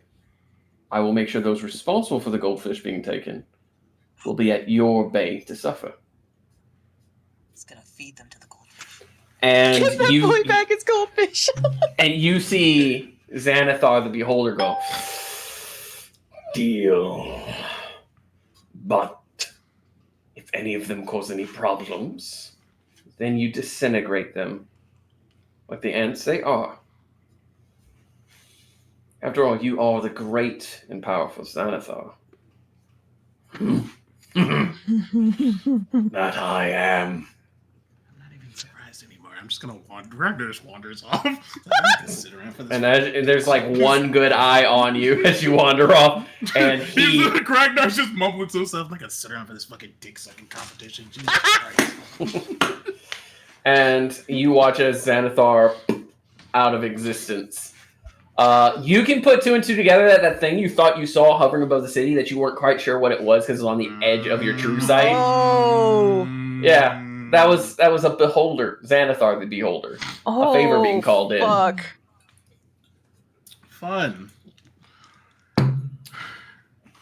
All right, where are you going, Gragnar? I don't know. Considering. You just sort of wander downstairs, just kind of really thinking, because I'm not gonna lie, after the doors closed and Gragnar actually saw the inside of the horde, Gragnar was just I'm probably about to die here. He just wants to lay down for a bit. Bro settled his own demons in that moment. He was like, my goal for today was to survive, and I've done it. I don't know what else the fuck to do. Pretty much. And with that, then, if you're not quite sure what you're gonna do, we'll jump to Sam real quick. Sam, it's me. Hello.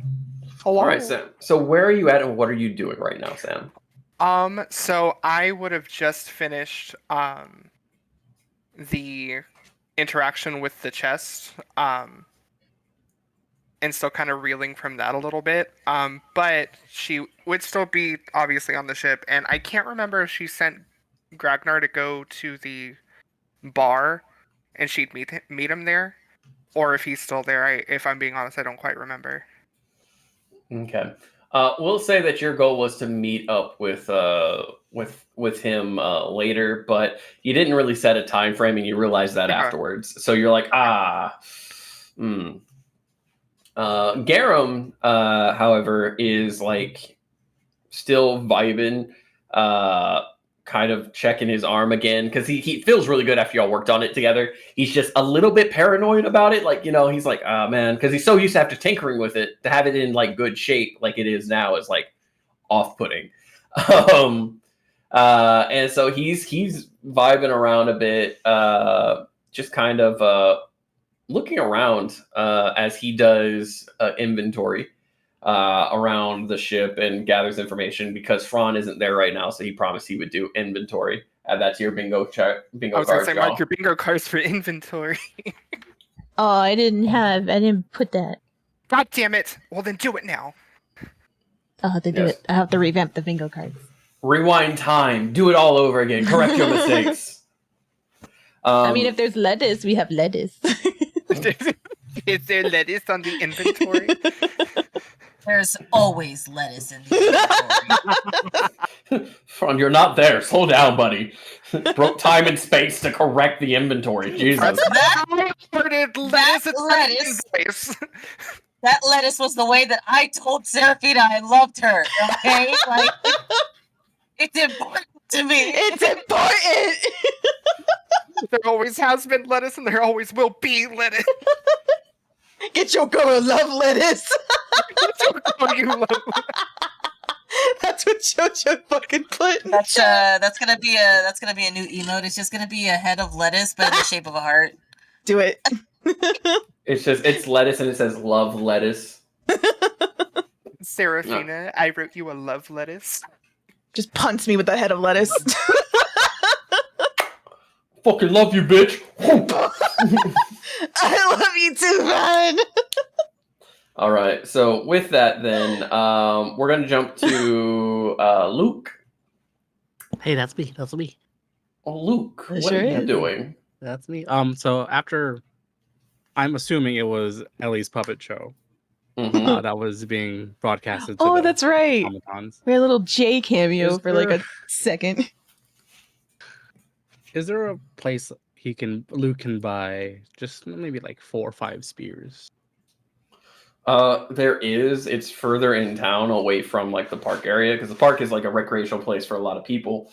If you're looking for weapons, things like that, you'd have to go into town. Is there spears or javelins on the ship as like an armory? Yeah, you would have spears and javelins on the ship. Then he would be walking back to the ship. I think mine was an all-day thing, so I think I'd be heading back at sunset. So I don't know where that aligns with everything, but Luke will be going back to the ship. Okay. So Luke, you're gonna head back to the ship. That means that Gragnar's at the church. Luke's heading to the ship. Sam and Garum are at the ship. Fran and Seraphina are heading to the church. Okay. Mm-hmm. We're going to go ahead and jump back to Sam and Seraphina as you both arrive at the church. You mean Sam and Fran? Or Sam and Fran, I'm sorry. Or, Wait, Seraphina and Fran. Fucking Empire. Seraphina and Fran. You threw me so much. Seraphina and Fran are going to arrive at the church. And as you do, the last of the automatons are leaving. And this has been now hours. Oh wait, does Fran know about the automatons? No, he was in. You probably saw someone walking across he did the at town. the tavern. Yeah, he did at the tavern last session. Yeah, you saw him at the tavern. Oh, right, because he told them to watch the tavern. Yeah, I remember now. The Okay. horse automaton. He's doing a great job. Honestly. He's doing his best.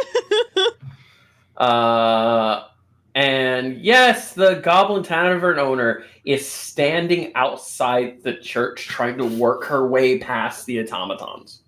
Trying to get to Gragnar. And you walk up to find her. Hey! And she looks at you and goes, "Hey, I've just been trying to go ahead and get in here.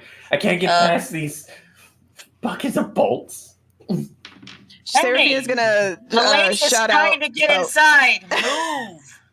And you watch as all the automatons' heads simultaneously and then in unison, our apologies. And they Oh, thank you. There you go. I don't know if I want to go inside. It's fine. No, it's fine, I'm sure. It is. They were from Gragnar, so. From him? Well, not from him. You had kids without me? And she boom. Oh, shit.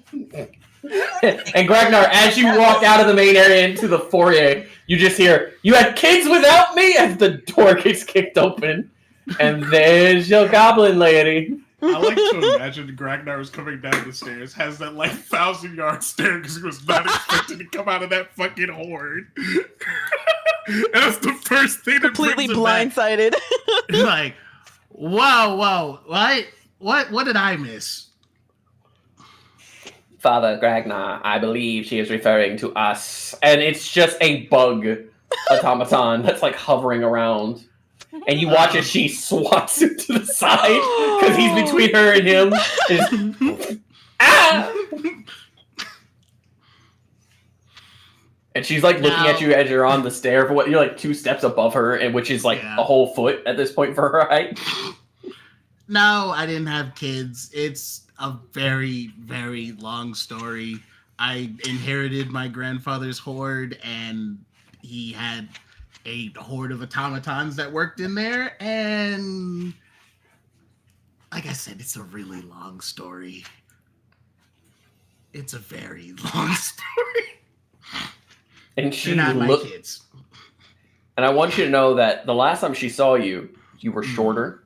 You had far less scars. Oh yeah, he grew. There were less markings across your body. You weren't. Yeah. It's for intents and purposes. You look like you got fucked up and healed. You look hot. I did. You look hot as hell.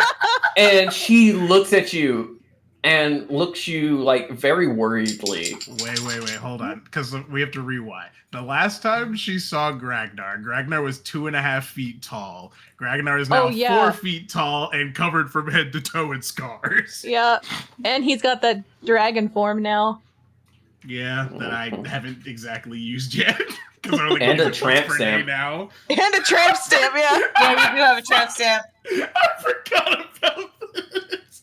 Here once a day, that's a tramp stamp. Yeah, it's on his chest. Is that really a tramp stamp? No. I have one from Yanti on my ass. Oh, I forgot about that. Yeah, right above where the tail goes. Yeah, it was literally a player and Yanti thing, and I lost. Because Gragnar was going to have it put somewhere else, and Yanti was like, "But I really want to give you a tramp stamp." I forgot about that. Yeah, but here we are. And she looks at you, and would you say that you feel and look exhausted? After what currently just happened, yes. She looks at you, and she grabs your hand. You're sleeping now. And she drags you up the stairs. Yolanda! I'm taking the quiet room. And Ron's gonna watch Gragnar get dragged upstairs. Have fun, Gragnar. Remember our talk, buddy. What talk? You don't have to do anything. He's not doing anything. He's going to sleep. What the fuck did you do to my dear little boy? I mean, I didn't do anything to him. She's my like, best friend, so. She's like shooting darts at Fron because you're the captain. You're the head of the whole thing. He did it to himself. None of those scars were from me or from any of the things that occurred with me. Yeah, he has a point there. See? Thank you, Gragnar. You always have my back. I really appreciate that. You should ask him about his fight with death. That's not... Why are you trying to make things worse? I'm not. I'm genuinely. You it's watch an as she interesting reaches story. in her pocket and she scrummages around. She pulls out what looks like a copper piece and she chucks it at you, Seraphina. Stop giving me a heart attack! Can I catch that before it hits Seraphina? Yeah, make a dex save because as a bar owner, her dex is pretty fucking good. She has like one stat, guys. That's good. She has one stat. That's good. Dex save. So I got a 18 plus 7. That beats it. You needed to roll a 19 or higher. Okay.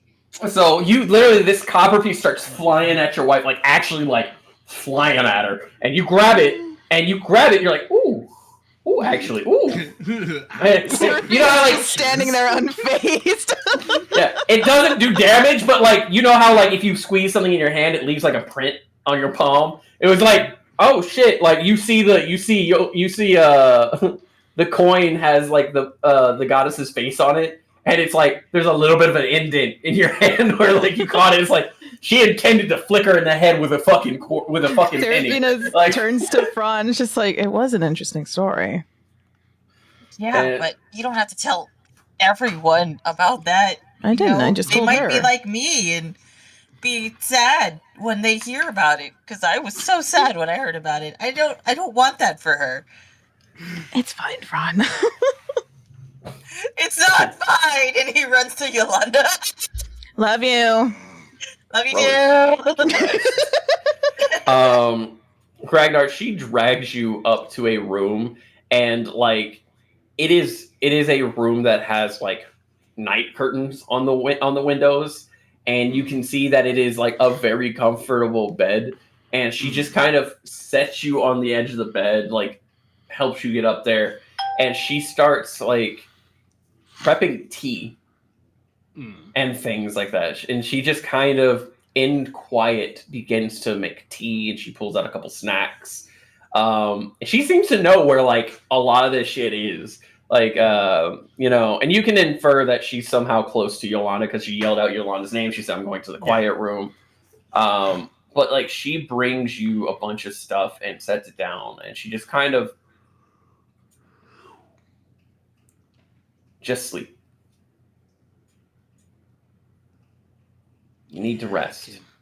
I could definitely use a nap or two after that. I'll let you go ahead and do that. And you can see that she almost shakingly puts the plate down.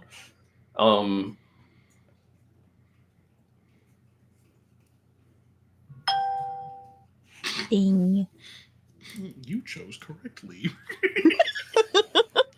We went off earlier when Fraud made a decision. It was just like, ooh, you chose the right decision. All I can really say is that she looks shook. She looks worried, but it's almost like she doesn't want to pry. Again, the relationship you have with her is one of like, kind of, sorta, is it really? You know what I mean? Situationship. Yeah, it's a situationship. And she knows it. Fran and Gragnar literally had this conversation because Gragnar's just like, I have a really bad habit. I fell into you fell into my old bad habits because Gragnar used to be a prostitute. Yeah. That's right, chat. The little asexual kobold. It's like me and my family need to eat, and apparently some of these emeralds are weirdos. And some of these, and some of these. And she just kind of like begins to leave the room. Like she doesn't want to push, she doesn't want to force it, but she doesn't really know how to start that conversation.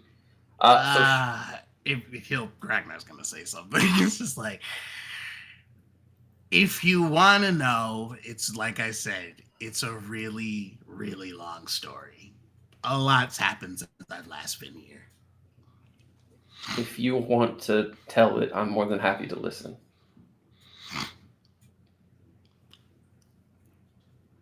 It's a lot. I'm going to warn you, it is a lot. Because I think I'm just trying to put things into perspective for whatever this is. It's,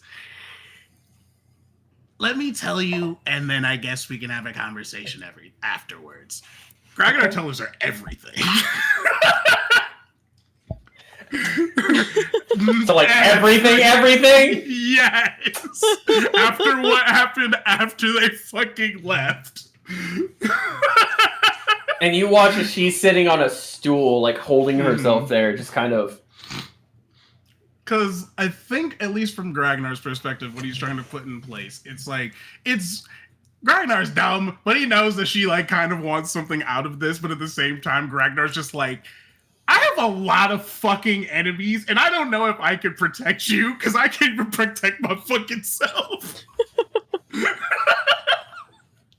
And as you lay out everything that has occurred up and until the automaton's occurring, she just kind of sits there, and she's holding on this stool, and she gets up, and she walks over, and she hugs you, and she just holds you.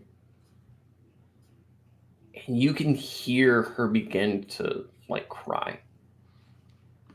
Oh, I am so sorry that you're going through all of this. I am so sorry that every day has been so stressful for you.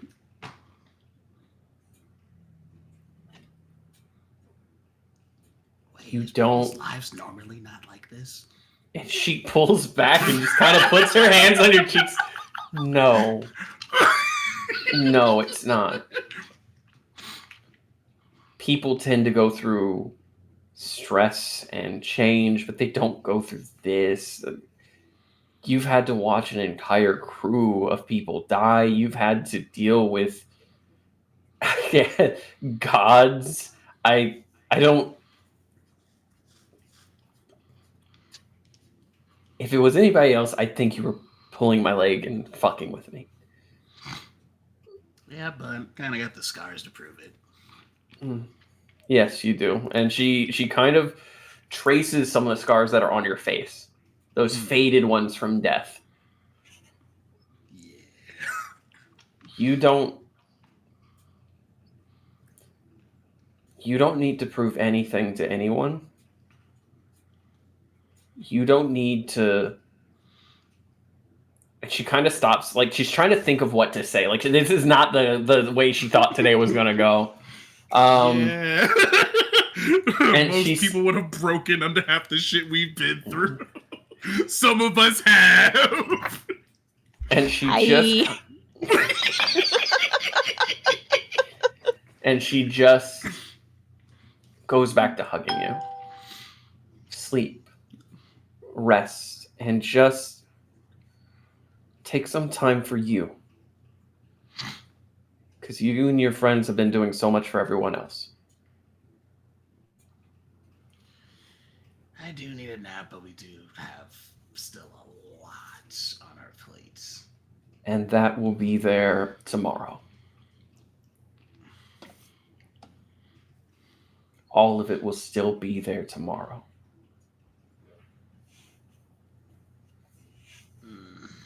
Fine. Can you give a message to Seraphina for me, though? Sure. Okay, he's going to write it on a piece of paper. And you watch as she takes that piece of paper from you. But when you mention Seraphina, you can see like a click of her tongue for a split second. She's fine. Both of us have died. All of this is her fault. Okay. I will be the first person to bring up, because I'm still kind of baffled by it, because I've done a lot of the same things she's done, but she gets more shit up for it than I do. Well, yeah, because what you do isn't to their face. Yeah, I feel like in my situation a little bit, it might have been worse, because I did the same thing, but nobody knew about it. So I kind of would have just went missing. No. I want to say that, like, how do I put this? She called the Lord of Demons a bitch. I almost did. I'm not gonna lie. But you didn't. And she like looks genuinely confused and worried, like, but you didn't. Fair. I'll take your letter to her. Just sleep.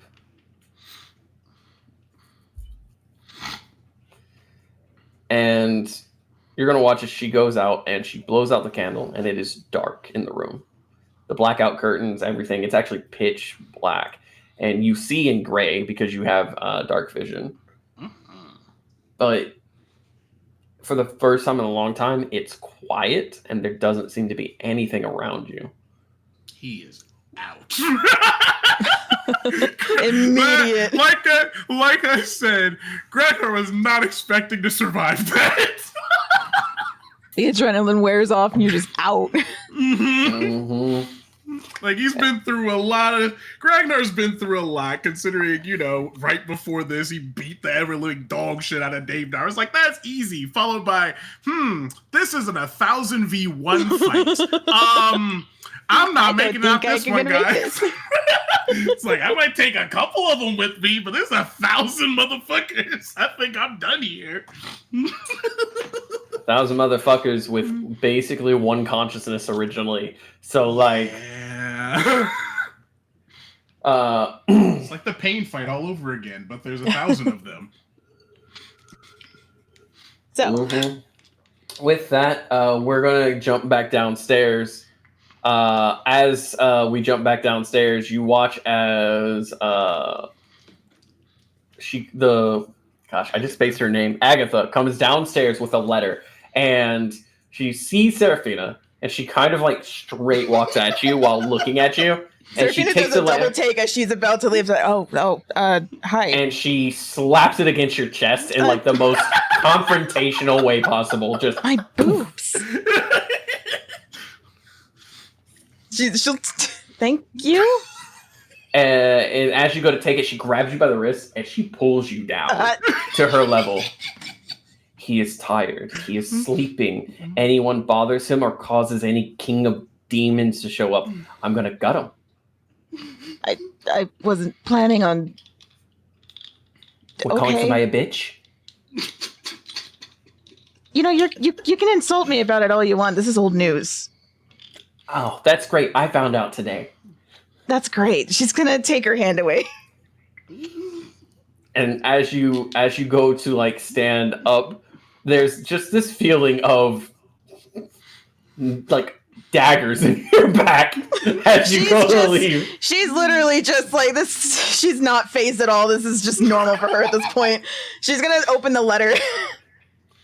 It just says on the paper, if you can give me more than she's my mom as a reason, I'll talk to her.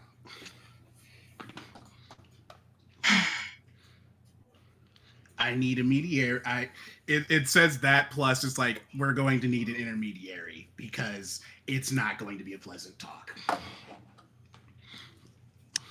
I'll have Ron look at this later, and then she's going to put it away and go look for her mom.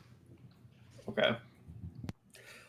You begin to look around for your mom, and as you do, you come across a couple different people in the church who point you in the direction of the garden. This would be the same space that Mr. Center was playing games with people, playing like old people checkers. Yeah, Pachisi and like checkers and shit. And so like you go out to this garden. It's a beautiful garden, but it seems to have been withered a bit. It's very obvious that for some reason or other it hasn't been taken care of like it was before. And you see your mom playing Pachisi with the same 3 old motherfuckers sitting in the same 3 fucking seats. Hey, Mom.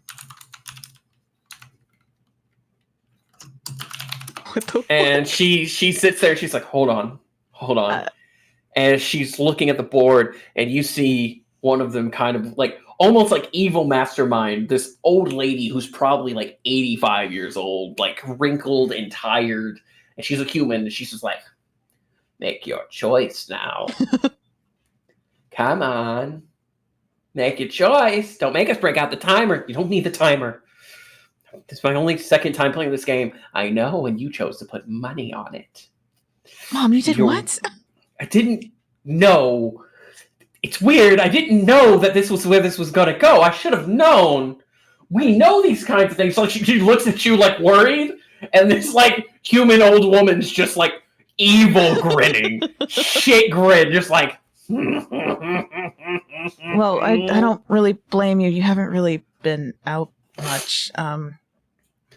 What move should I make? What should I do? No asking for help. And she moves a piece, and you watch as the woman's smile goes like almost demonically. So like, can Serafina kind of what? Your mom is like, can I take it back? You took your hand off the piece.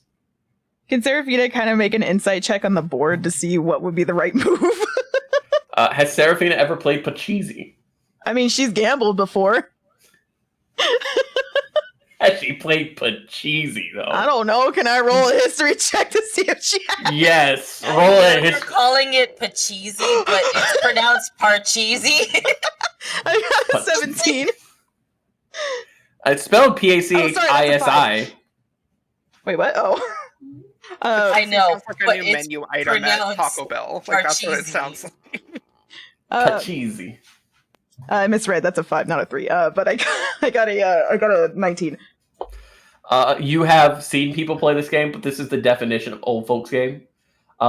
You've never gambled on this game. You have watched people play it, and from the best of your knowledge, your mom is fucked. I got it. Yeah, you know what Mom. exactly this is like? This is like watching people play spades, and then you see the old people play spades. Yeah, Mom. The move you just did kind of fucked you. Hey! No giving her hints. And then, literally, as like as everything goes around, you see 2 or 3 more turns, and then your mom loses, and you see the old lady just kind of go, hand it over. And your mom reaches into her pocket and pulls out a pack of cigarettes. Mom, when did you start smoking? And hands them over. I didn't. I won them in the first game. And she hands over the pack of cigarettes. Then she reaches into her other pocket and pulls out the symbol of Bahamut. Mom, no! Hey! No. All she had left. No. You're not. No. Well, what would you? If you know what, that looks really expensive. So if you were willing to, I don't know, drop 20 gold on it, I'd be willing to let go. And she just gives her the gold.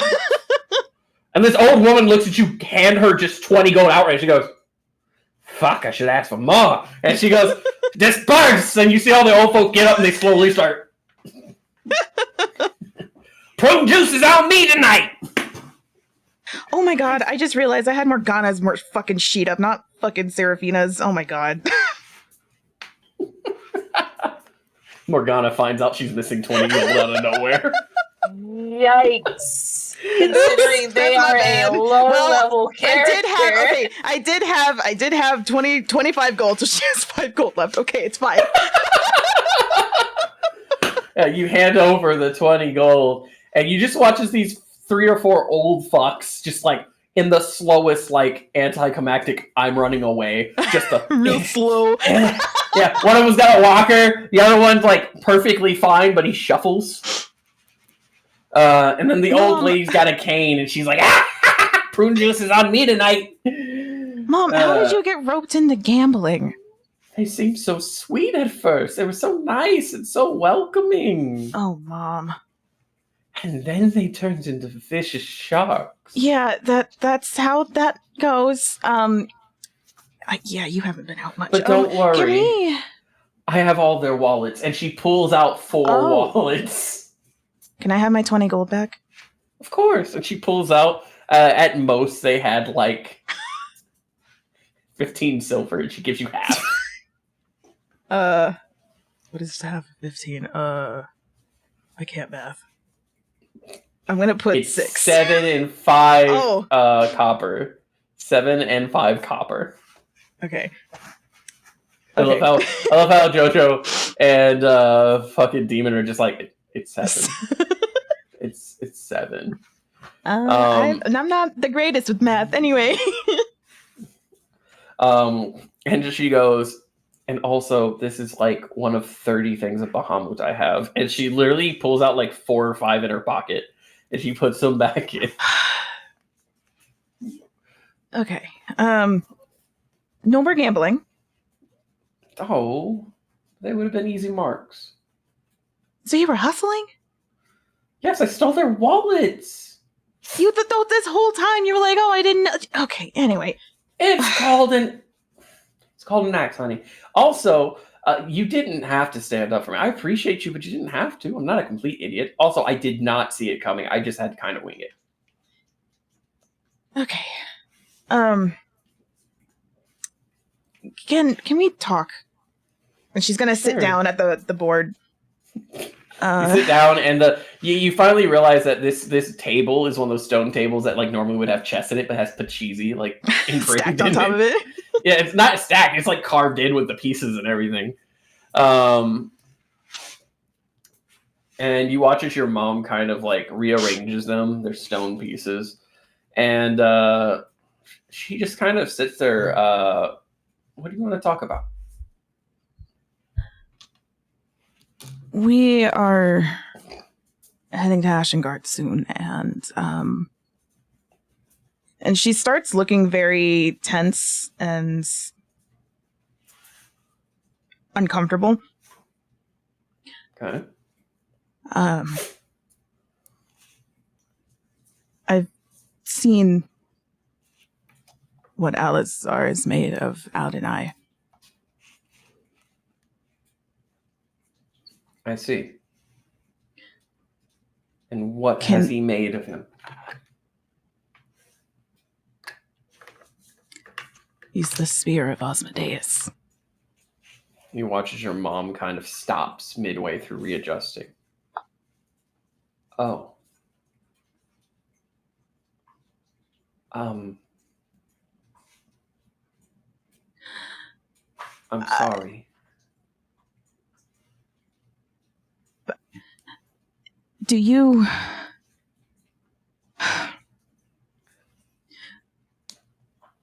Did you know anything? No. No, I didn't. My brother has a lot of things put together to make sure that when it comes to looking into his business, it's very hard to. He needed you a lot. He needed me to be a figurehead until I wasn't worth the time. Religion. Religion is a very powerful thing. It convinces people of many things. And if a god is telling you to do something, how could it be wrong? So you're saying Bahamut told him? No. He loved using religion to control people. Oh. And as the king of Ashengard and as my brother, he would inflate himself. One of the reasons I believe that Bahamut didn't visit us for a very long time was because of what was going on. He did say he hasn't been there for, I don't know, I think 30 years is what he said. Roughly.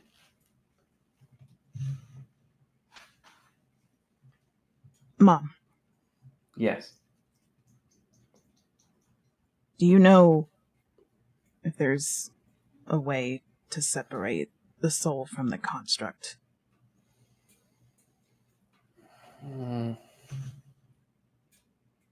I mean, destroy the construct and the soul is free to go in most cases. Something tells me it's not that simple.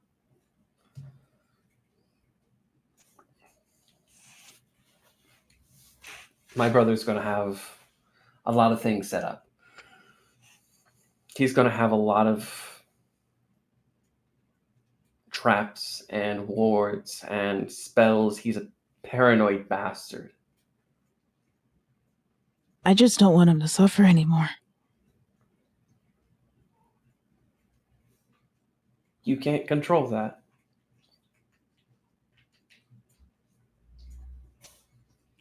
You can't control.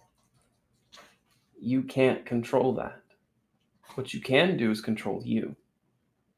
You can go and make the decision to try to save his soul, but you can't control whether or not he'll suffer.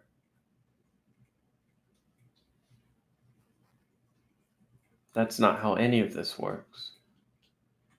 For instance, if I keep tormenting myself about your father, you can sit here all day with me and be by my side, save me from feeling gloomy, but you can't stop me from suffering and wallowing in it. Likewise, you can't stop a cut from hurting or bleeding. You can only bandage and patch it up afterwards.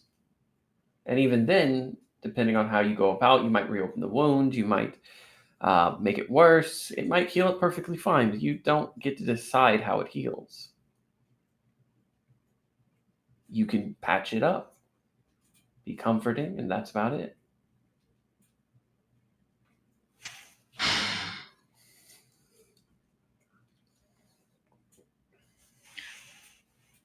I was also wondering if you might be able to help me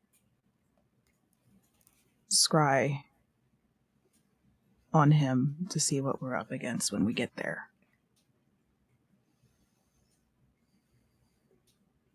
But I don't know if there's a way to do it undetected.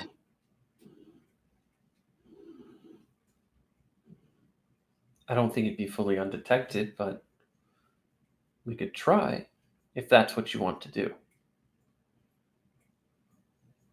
I want to be prepared for what I have to look at.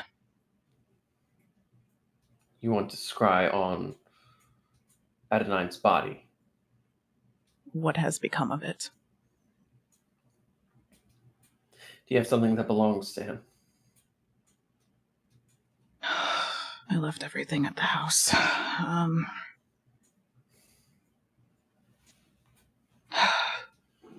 you have the book? The book? Bahamut's book. Oh, yeah, I always have it. We might be able to use that. She's going to pull out the book and flip to the scrying page. Let's not do it out here.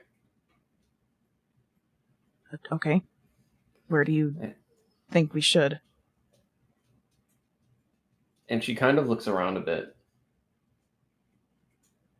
The back of the church. There's an old tree there. That should be good. And you're going to follow your mother to the back of the church, and there's a second garden. And at the center is this old oak tree. Probably 15 feet across. Damn. Big. It is huge, and it is tall. And yet you didn't see it really from the front of the church. It didn't really stick out to you. But it is the only major tree here. Everything else are flowers and bushes. And there is a spot, kind of a nook in the center, where the tree kind of caves inward a bit. Your mother walks up and touches the tree. And she stands for a second. This'll do. This'll do. Sit. And she points to this nook of sorts. And she does so.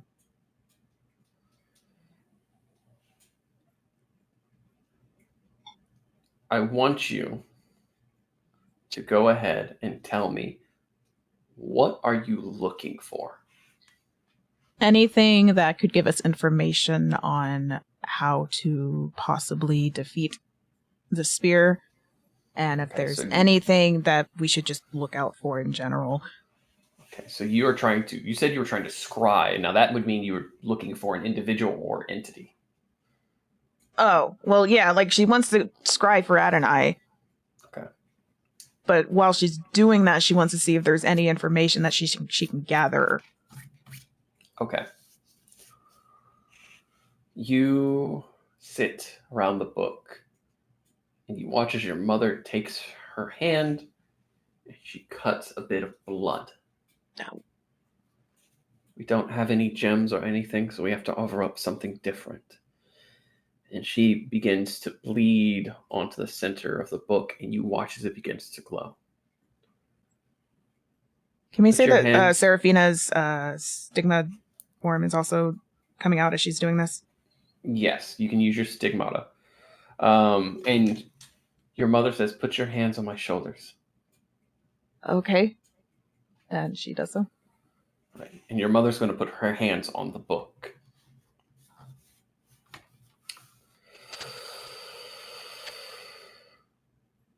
And she begins to chant.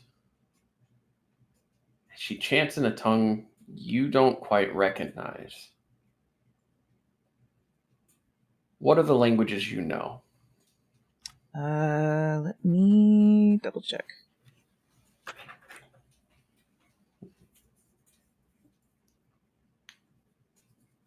Where is it?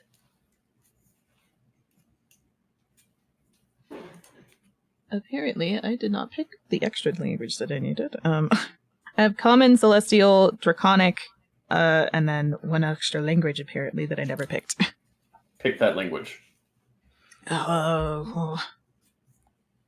What are the languages again? Pick that language. You have all of the common languages, and does it say a common language? It just says one extra language. If you want to go for something that makes sense story-wise for you learning this late in game, you could go Elvish since you've been hanging out with Fran. Elvish or Sylvan or something? Yeah. Sylvan is like high elf stuff, right? Sylvan is Fae. Oh, okay. Yeah, we'll do Elvish then. Okay. So you hear bits that sound like Celestial and a little bit of Draconic, but it sounds older than that. It sounds more guttural. We did say that she knows a little bit of Ancient Draconic as well. Yes, but this feels older than that. This feels like something. And for a split second, it clicks. It feels like Infernal and Celestial combined. Would that sound familiar with anything? You've seen in the book that there's a combination of Celestial, Ancient Draconic, and Infernal in the book. Okay. And it's mentioned that Bahamut finds the language chummy. That's his words exactly. He finds the Infernal language chummy. Yeah, we're talking peepop. We got peepop old. As this begins to happen, you can feel yourself kind of being pulled out of your body along with your mother, and you hear her voice, "Stay quiet. Do not speak. They are listening." She'll nod. And you find yourself hovering above your body, and then suddenly, as if in fast forward, like you're going 1,000 miles an hour, you are... Oh, am I astral projecting right now? You are flying forward. It is a form of astral projection. Yes, this is something that your mother is doing with you. Okay. Because scrying may not work. She had already told you before that scrying on your uncle would be hard. Mm-hmm. And you find your body, you almost feel like you're being yanked as your mother holds your hands and pulls you. And then eventually you stop and halt. And you're right outside of Ashengard. You see what seems to be this glistening wall around the entirety of the city. You can see runes below, carving into the land. You are probably about 300-400 feet in the air, and you can see these runes as they reach across the entirety of the city.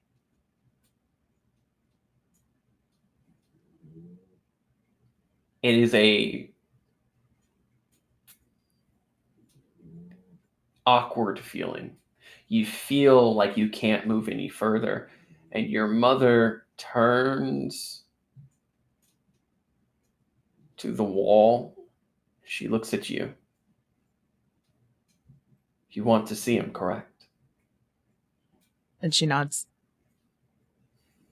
And she'll place her hand on the wall, and there's this beautiful sparkling light that seems to come off. However, your mother's face churns and tweaks, and it almost looks like it hurts her to touch the wall as she then pushes her hand through, turning it forward, and then she throws you through. A hole opens in the wall as she throws you, and you watch as the hole closes. It's almost like an organic movement, and you can hear a deep, verbose voice. Who enters? As your mother is then cast back. You find yourself floating in a dark underground space, pillars everywhere, and it is quiet. Who enters? Seraphine is going. She is going to keep quiet as she was told and continue walking. This bitch is learning! Oh my god! Oh god, I'm so proud of you. Going back to the campaign, that was a DM, sorry. Fuck you. You begin to look around. And as you do, you see soldiers very quietly walking around themselves. You can't hear their voices, but you hear their footsteps like an echo in a chamber, very distorted. The voice again calls out, who enters? Do I recognize any of the space around me or no? You don't quite recognize it. You've never been in this part, but you do see what looks to be some sort of entity in the distance, standing at about 8 foot in height. It almost looks like a statue, but it's almost... It glistens. When the soldiers walk by, they seem to keep their distance. And there appear to be several different statues in this place, but none of them match that particular one. She's going to very cautiously start going towards the entity. You said they're glowing? They seem to glow in the light. So she's going to very cautiously and I guess quietly as an astral projection start going over there. As you begin to approach, in the darkness that's so hard to kind of see, you see lights around it. And probably the pillars that are spaced every 15 feet, 3 or 4 of them wide, there are these blue flames that burn. And as you begin to approach, the voice still calls out, who enters? And as it does, it gets louder as you approach where those flames are. Do I recognize the voice? You do not. She's going to continue walking towards, I guess, this area. As you approach, you're probably about 60 feet away. Can I say that she also kind of... Oh, you said she's 60 feet away? Yeah, you're about 60 feet away. And you recognize the disfigured face of Adenine atop this Goliath of a machine, man, thing. It's built with a furnace for a gut that is empty, made of fangs. DM. Yes. I would like to make a PTSD roll. Make a wisdom save with disadvantage. Where's the thing with the... Well, with the stigmata, I know it gives her... Oh, no, that's advantage. Okay, never mind. Or charisma. Okay. You said disadvantage, right? Yes. Let's see, that's a 6 and 6. Okay. With that roll, you find yourself approaching closer. What is going through your mind? As she sees the face of Adonai, all of the memories start flooding back to her, seeing his disfigured and just ripped apart body and like on the floor as she found him dead. And just all of these locked away emotions are starting to come back. Who are you? The flames begin to flicker as you've now entered the area those flames are currently encompassing. Those torches that are lit. I was going to say she's hiding behind the pillar. You've slowly been I said you had slowly been working your way close because you'd failed. You were focused on seeing him. Okay. She just sits there staring at him. She doesn't answer. But she looks mortified, for lack of a better word. Fine. Don't answer. Let him decide. And all of a sudden, the furnace in the chest burns black.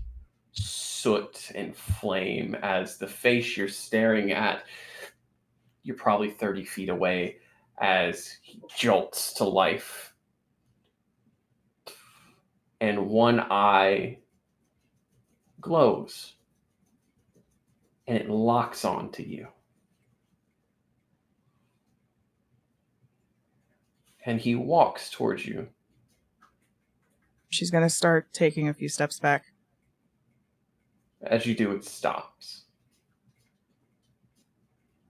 It holds out a hand.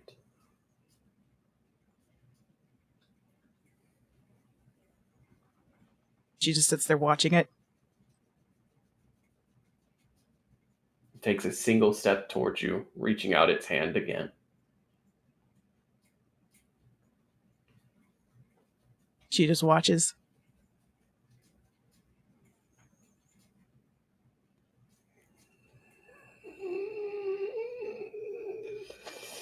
Step forward, please.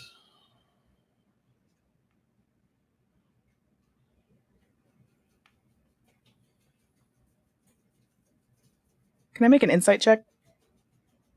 Yes. You failed your wisdom check, so make an insight check. What's up, dirty 20? Yeah. Okay. Disadvantage because you failed your wisdom save prior. Dirty 20 and a 8. A part of you is hoping this is the real Adonai, that there's still something left inside that is fighting. And this gesture of reaching out is not like what you were told by Fran. It immediately attacked Fran, but he hasn't attacked you. Fuck. Please. Let me see you.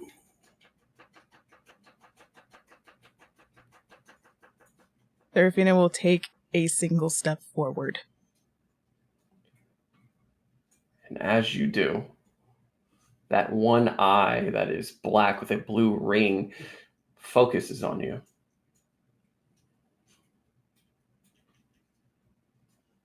Serafina.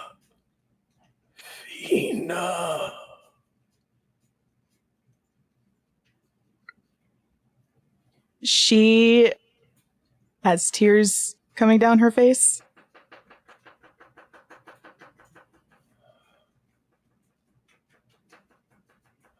And the hand, again, it's reaching out, but this time it turns onto the palm sky high up.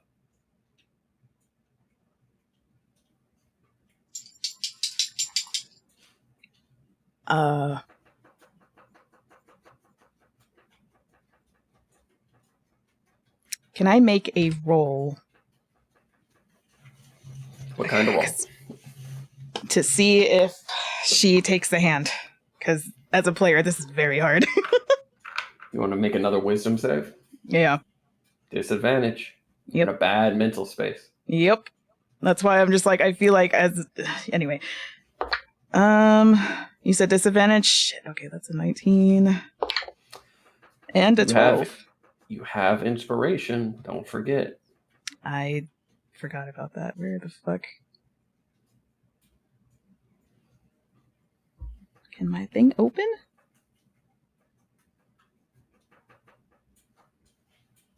Well, I can't get my fucking thing to open right now, so I don't know how many inspiration I have. So we'll just say she makes a 12. Okay. You want to believe this is Adonai. You want to believe it so much you don't know if it's true or not, but you want to believe it. Would Seraphina reach out?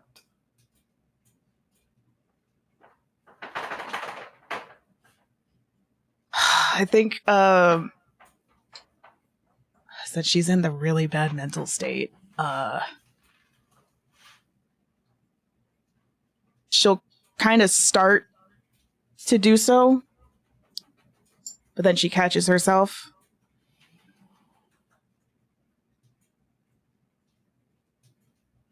And then she looks back up. And then she'll look back up at his face and into, you said it was like a blue eye or something? Yeah, it is a black eye with a blue ring. And then she looks into that eye. Can I make another insight? No.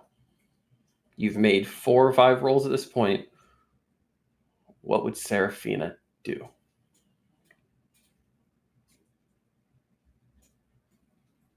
Because you'll be here all night rolling, trying to... I know. You know... I hate to say it. As a player, I think she would. So you reach out. You take his hand, and for a second... She's doing it, like, very cautiously, though. Yes. Like, she is very much on guard, but she still has that not so great mental headspace. And he takes your hand ever so gently into his. And he gently pulls you towards him and embraces you. And he holds you there. You don't hear breathing. You don't feel the chest move up and down. What you do feel is a tight grip around your hand and your waist as your soul, projected from your body, is being held against a demonic flame that burns harder and brighter. And you hear a whisper in your ear. My father sends his regards. And I need you to do me a favor real quick. Yep. With your weak will and your soul laid out bare,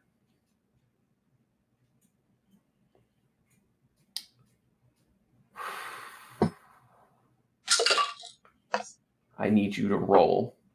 I'm genuinely trying to find my fucking inspirations. I found them! Okay, Constitution save. Yes. I have a +5 in that. 17, is that 5, 6, 7, 8? No, 18. Okay. You roll an 18. as the flames begin to burn your waist. The same spot that was healed after you were pierced through begins to agonizingly begin to reverb. Everyone at the church, you hear a blood-curdling scream. Do I recognize this? You do. Oh, I run directly in that direction. You find Seraphina and her mother sitting in an entranced state. Seraphina's mother, however, has fallen over unconscious. Seraphina is convulsing on the floor, her wound of gold glowing. And Seraphina! And Fran's gonna try to wake her up. Seraphina, you can just barely in the distance hear Fran's voice. However, the body holding you close begins to squeeze you tight, almost trying to shove you into its gullet, in its gut, the very place that the furnace seems to be burning from. Can I try and resist? Yes. Fran. Yes. How are you trying to wake her up? So with them scrying together, and him being there for her whenever she was in her meditation state, and him teaching her how to meditate to get into the mindset of scrying, would I know the best and safest way to wake her out of the scrying trance? Yes, and it's a very old trick called slap that bitch. I slapped the fuck out of her. And you slap her. Seraphina, there's a jolt to your body as you then try to pull away, pushing against him as he holds your arm in your waist. Am I able to cast magic in this state or no? No. No? You are Okay. purely a soul out there. You are a sorcerer, so your magic is tied to your body.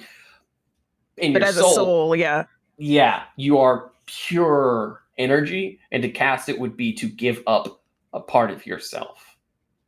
So what do I see as, I guess?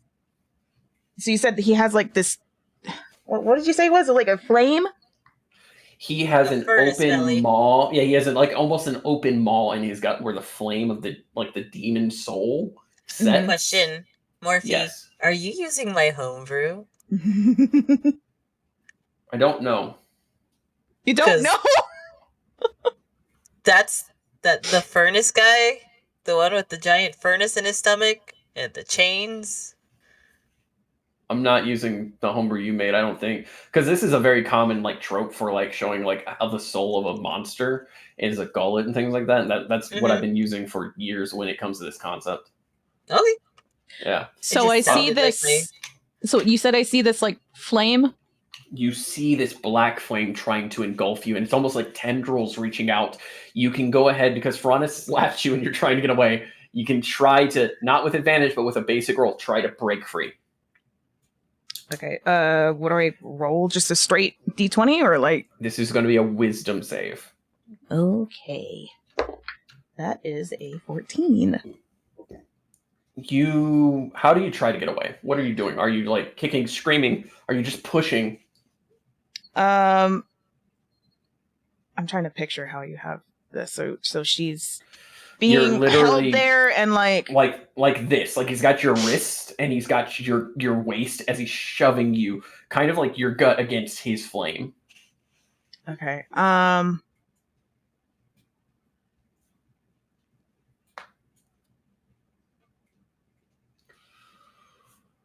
I guess she's gonna try and pull away the best she can. You are able to break your wrist free from him and push your arms against his body as he then begins to hold you, almost bear hugging you. When I stabbed your lover in the eye, I never thought I'd have the blessing of taking his only companion's life. And can she try and punch him in the eye? Yeah, he goes to grab you by the back of your head as he holds you, and you go to punch him in the eye, and you're going to have advantage because you're right there with him. It's that 20. You go to punch him in the eye, but what you do is you unintentionally go knuckle, you frog him right in that black eye with the blue lines, and you just wail him in there, and you watch as a part of you seems to enter that eye, and you feel almost like circuits or some sort of magic begin to overflow and overload as that eye bursts. And you hear, again, this almost soul-like wail of pain as he lets go of you. And he leans back, his other eye darting around, trying to look, trying to find you. Where did you go? As Seraphina! As she is let go, can she make any important mental notes of what she is seeing? He is looking around like he can't see you now. Okay.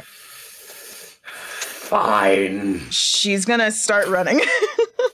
You start flying away, and he's going to raise his hand, and you're going to see a glowing black light from behind you. If you look over your shoulder, you will see the spear of Asmodeus raised from the ground. The same spear that pierced you before. The same spear that took Fran's eye when he was astral projecting. It rises from the ground. I don't need to see you. I just need to know you're here. And he'll carve into his own eye, pulling out the broken pieces. There is no blood. There is no viscera. It is stone and metal as it just drops. I am my father's spear. I pierce thy enemy. I skin them, and I hang them upon the pillars in his name. And as you are fleeing, again, you're starting to build up that speed, that similar speed that your mother had. As you begin to go through walls and flee, you see the wall trying to engulf your mother as her body holds it open. She has been here the entire time, making sure you had an exit. And you run past her as she lets go of the doorway. And she turns to you. What's wrong? And the spear goes through her. No! It misses you completely. And you watch as your mother's soul is torn in two. No! No, no, no! Oh. I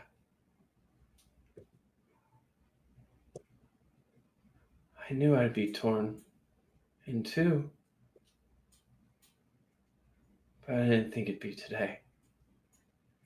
And her soul shatters.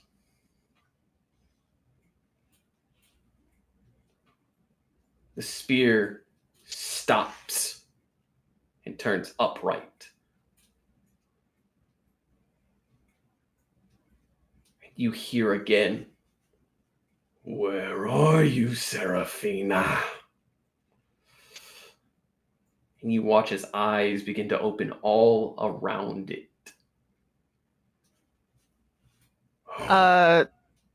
Is I hit the wrong one. Too bad. You can disengage. You can exit this form. You don't quite know how. You've only ever astro projected before a handful of times. Fran, are you still trying to wake her up? Absolutely. How many times have you slapped your wife? At least 5. At least 5. Going on 6. Going All on right. 6 whole times. Are we getting full swings? Go full fucking swings, man. Okay. This is a Seraphina. long time coming. Seraphina, I need you with advantage to try to make a wisdom save to grab your soul and yank it back to your body. All right. Wisdom save advantage? Yes, Because it is now all these eyes, the same black with blue circles in them, focused on you, trying to focus and beginning to build up momentum. It ran past you, probably about 100 yards, and it stopped. And now the spear looking at you. Yes. Okay. Well, I rolled a 15 for the first roll and a 8. Do you have an inspiration? I do. Fuck. Because now would be a time to use an inspiration. Yeah, I'm gonna use an inspiration. Okay. So this is what's going to happen because you still rolled, but you use an inspiration. So Fran is absolutely slapping the fuck out of you. Your soul, your body is vibrating with that, the intent, the worry. There are people around your body back at the tree as this spear then begins to move quicker and quicker, 100 yards being closed in just a few seconds. And you're like, I need to go back. I need to go back. I need to go back. What is it you're saying to yourself? What is the thing you're focusing on to try to go back to your body? The brooch that I have of Bahamut.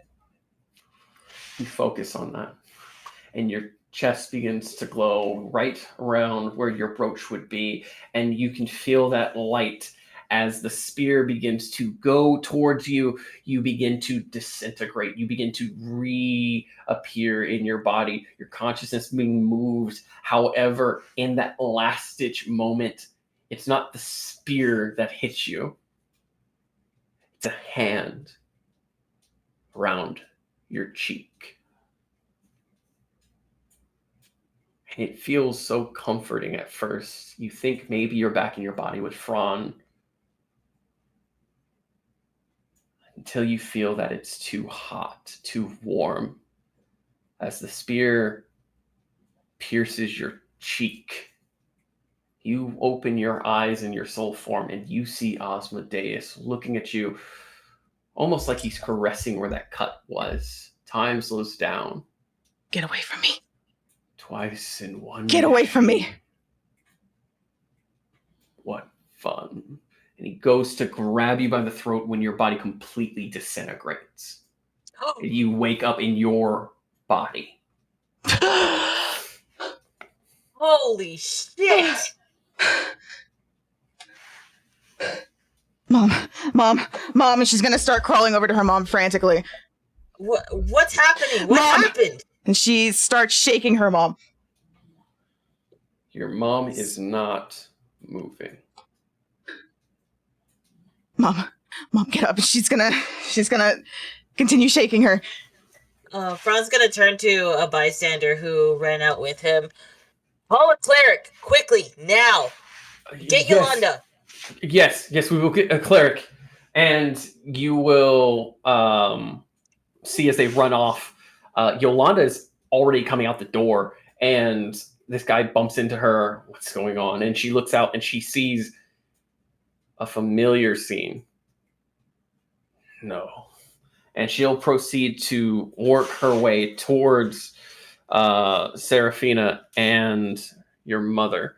Seraphina, your mother isn't breathing. She is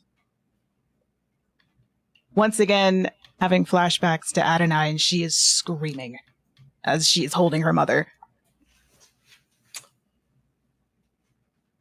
A cleric comes and tries to heal your mother, but it is as if there is nothing inside. Why isn't it working?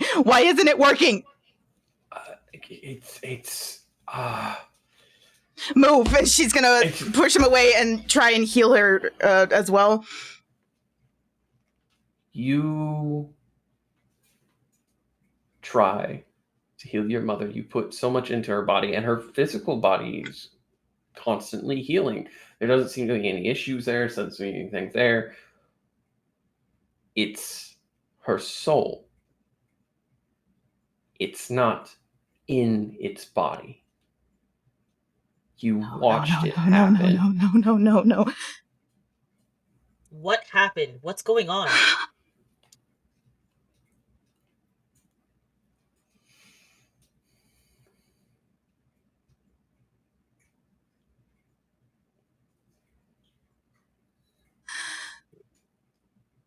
I was scrying.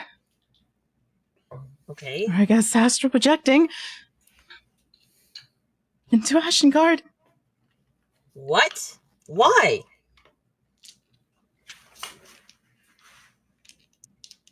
I was trying to get more information.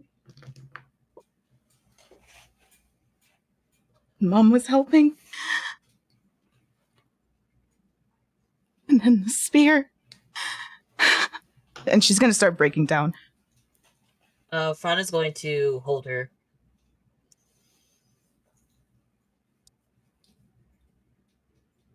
As you hold each other,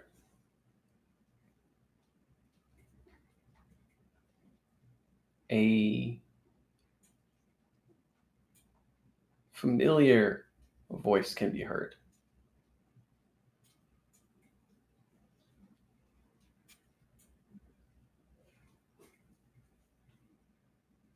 Hermes. No. Hermes. You did it before. You can't do it again. You need to heal. She chose the tree, Hermes. I know she chose the tree, but you do not get to make this decision on your own. And before you hear anything else, there's a gust of wind, and you watch as Hermes is thrown into the sky.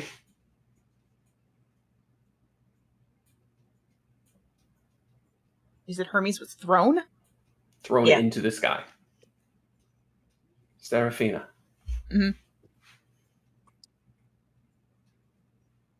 You just keep putting me on the backboard, huh? Don't mean to.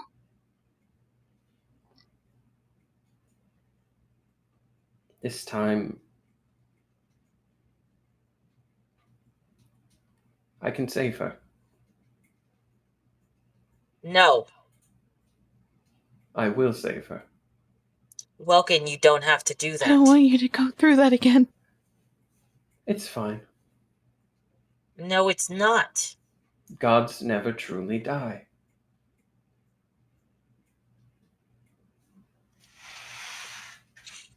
Fran. It's not right for mortals Fran. to constantly have gods interfering with their lives. Fran. No. What about the scroll? Not again. I can reconstruct it. True resurrection only works if there's everything. I can't get a soul back. You have true resurrection. I was talking about the scroll. Yeah, I have 2 true resurrections. I have one in the staff, and I have one as a scroll because I spent all my money on it. Give me the scroll. Fran's going to pull out the scroll. And she's going to go ahead and take the scroll. You have a staff and you have the scroll. You give her the scroll, and she's going to go ahead and eat it. Oh. You watch as she begins to almost ritualistically tear pieces of it and consume each and every one. You watch as the people who have been standing there are very confused, watching what is essentially the secretary eat a magic scroll. Very expensive one. And when she is done, it takes about 3 or 4 minutes. She eats it bit by bit, and you watch as every bite she begins to glow more and more. And she puts 2 fingers on Seraphina's mother's head, and 2 fingers on her chest, her heart. And you see that same gold essence begin to pour out of her into your mother's body.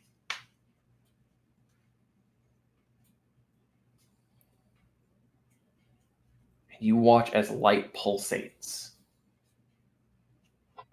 Again, people standing in confusion and awe as these blue lights begin to manifest above your mother's body. It takes the form of an orb of sorts, or a light. And it begins to move towards the body, but it's almost as if it's pulling away.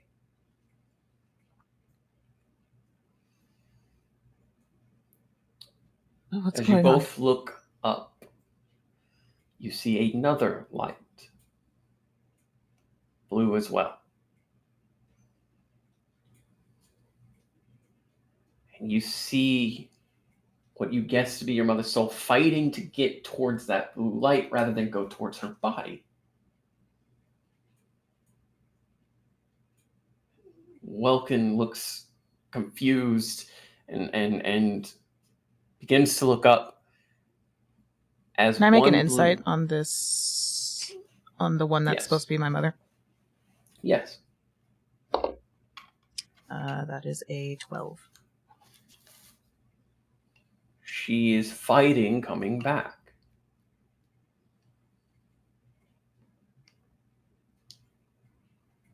She seems to want to go towards this other blue light. Seraphina is going to put a hand on Welkin. I don't think she wants to come back. No, she doesn't. Your father's calling her. Let her go.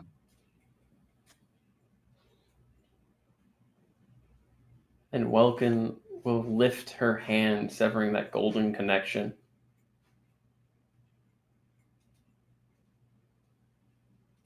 And you will watch your mother's body disintegrate. It almost seems to sink into the floor underneath the tree.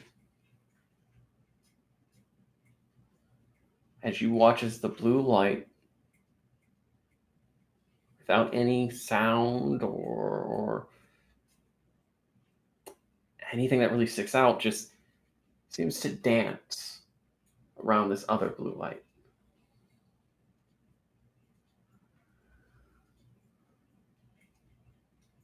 Hi, Dad. For a second, that other blue light stops.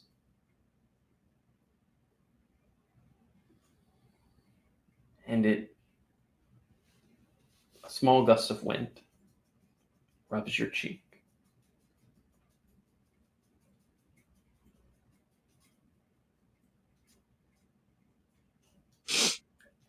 And they go into the tree.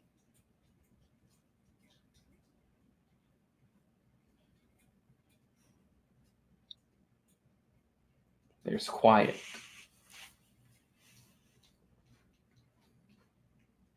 There's silence. And then Yolanda begins to dismiss people. Many of which still very confused by what they saw or didn't see or don't know what's going on.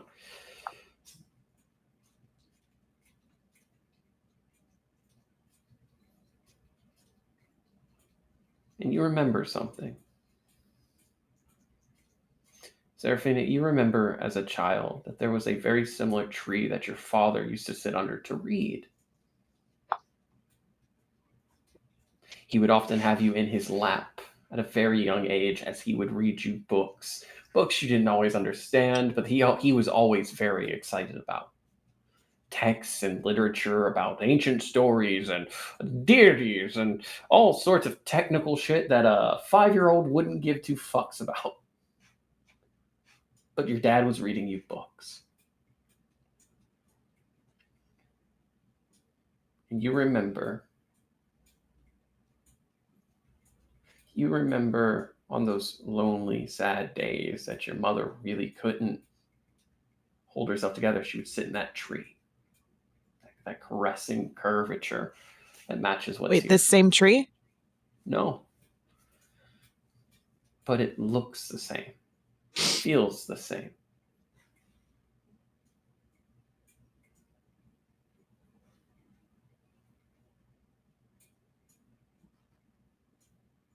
Can I look at the tree? Yes, you can. Is there anything, I guess? It appears to just be a very large tree, a very old tree. There seems to be some form of importance, but you can't quite make it out.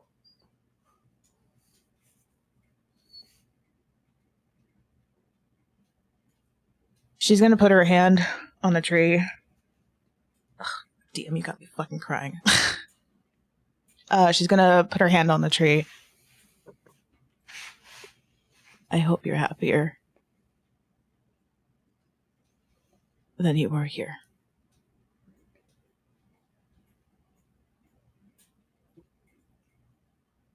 You don't feel anything. There's no lingering here. There's no more wind caressing your cheek. There's no more sensation of otherness here. She is gone. And so is your father.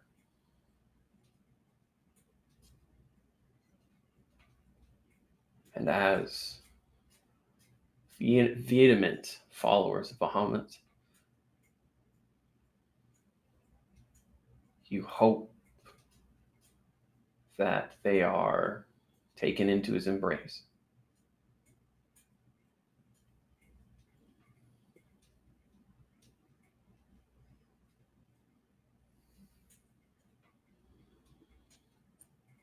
And then Seraphina is just going to just collapse at the root of the tree and just start crying.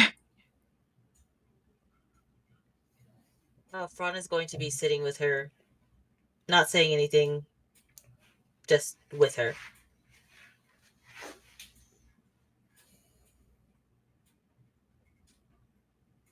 Fran.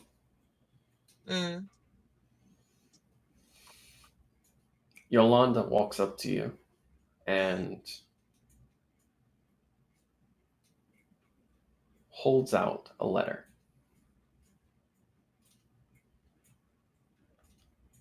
He'll take the letter. She said she wanted me to give you these letters, and there's two of them. One is labeled for Gragnar, the other for Seraphina. And Fran is going to take both letters and put the letter for Seraphina in front of her, but not say anything. She'll look down at it. This is from your mother. She handed them to me when she first came just the other day, and I was told to give them to you when something big happens. She takes the letter and then she wipes her eyes and starts to read. Hi there, little spark. I know that something big was supposed to happen, but I'm not quite sure what. I just know that I need to back you on your decisions. I'm always proud of you, and you have grown so much. But I feel like a choice is coming up for me.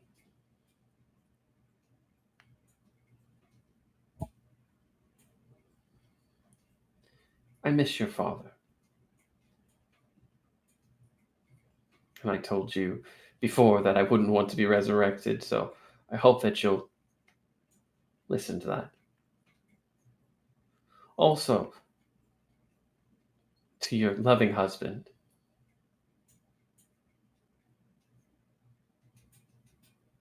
keep her by your side and try to keep her strong. I don't know what else to say. I'm a bit foggy today. I just felt like I needed to write this. I needed to put it on paper that I love you both dearly. My daughter and my new son. I love you.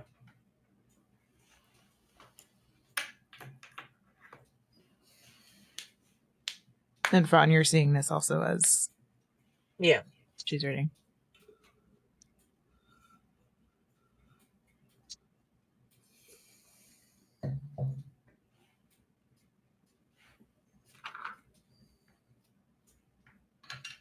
Let's get you inside. Seraphine's going to turn to Welkin. Or is she still there? Yes, Welkin is still there. She's going to slowly turn to Welkin. Thank you. I'm sorry.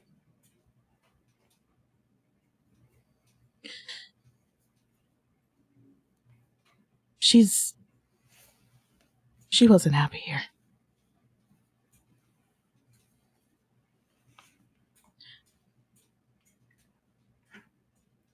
Take your time. And then she's going... Go ahead. The festival will be over 3 days, and you all will be my guests of honor. So please, take your time and rest. I'll try. And she's going to start walking off with Fran.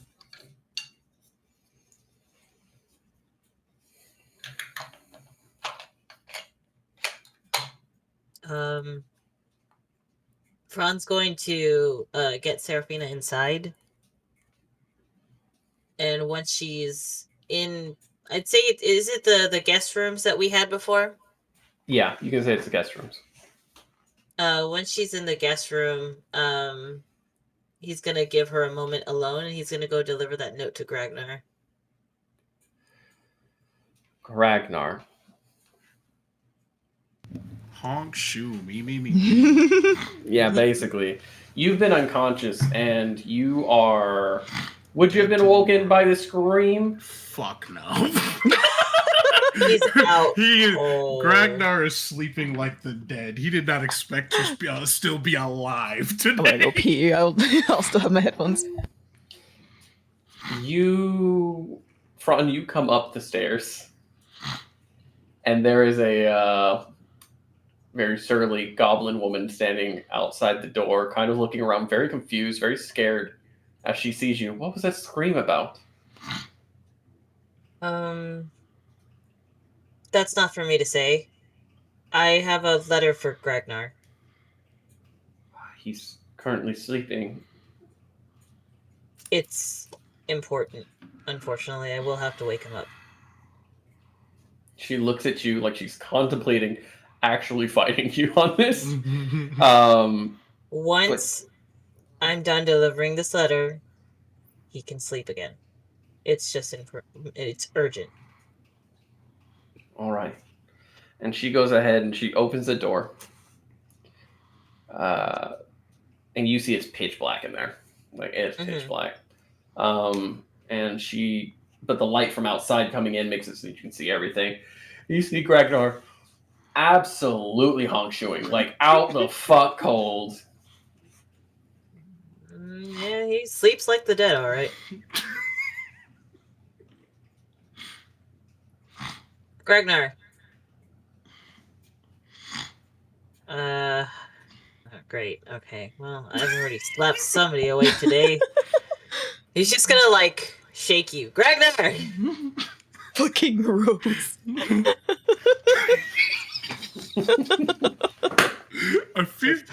I feel like it's not going to be much different than that Patrick meme, except that his fire's definitely going to flare up after what he's been through today. Oh, fuck! Okay. How long was that out? I don't know. Maybe an hour? I have a letter for you. Like pats himself to get the fire to come out so he doesn't burn it.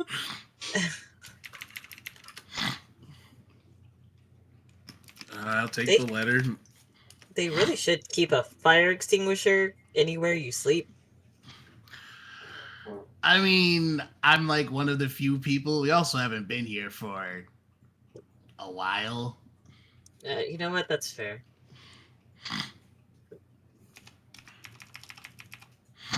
Anyway, here's a letter from Seraphina's mom.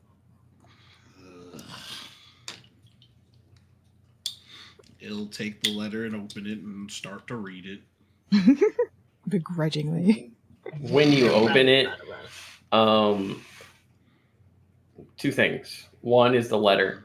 Two is there is a wood carving on probably a 3x2 piece of wood that falls into your lap. The wood carving seems to be of you in your draconic form, with the epithet at the bottom, Healer of Destruction. And on the back end, an epitaph that says Gouger of Eyes. And the side that says Healer of Destruction, you look noble and under control, while the Gouger of Eyes looks to be almost completely animalistic in design.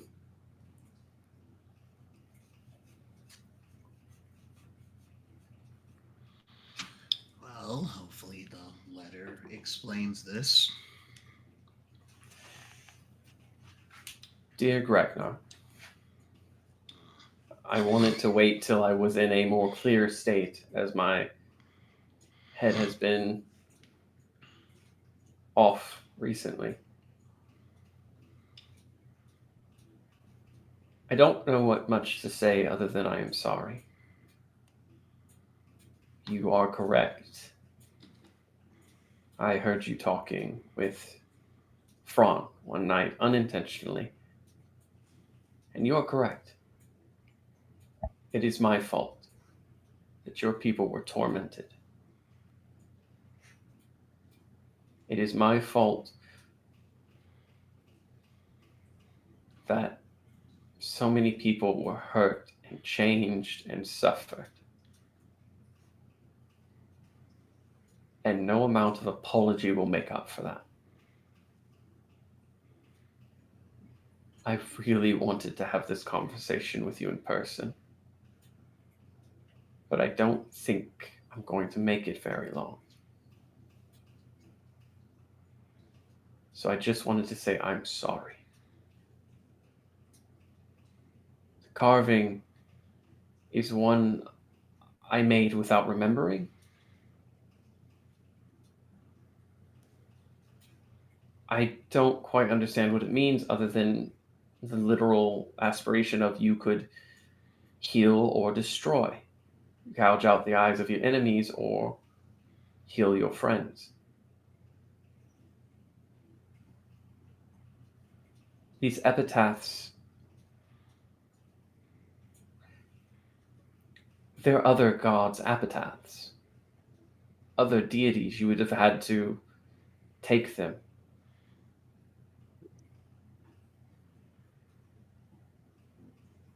I don't know what that means. But I did want to thank you for being such good friends with Fran and decent enough friends and allies with my daughter.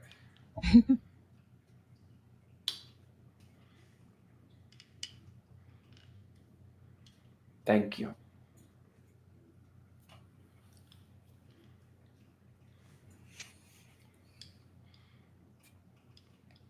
I'm gonna live with you, Gragnar's kind of pissed. He'll hand the letter back to Fran and's like, I'm going back to sleep. I don't have anything pleasant to say. I mean, there is one more thing. Something happened, and she's dead.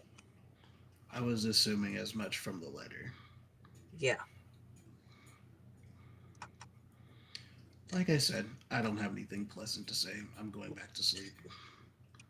I mean, you could say it to me. It's not like I'm gonna relay it to Seraphina. Best to get it out. Otherwise, you're gonna let it out at the wrong time. Fair. Like, I understand. I can perfectly understand she wasn't in the best mental state or anything. But I lost everybody. I have Sneak and a handful of people left. Other than that, my entire cast was eradicated. They don't exist anymore. And sure, most people say don't speak ill of the dead, and she said she's sorry and whatever. I can't bring it into me to forgive her. Then don't. Nobody will make you, and I certainly won't.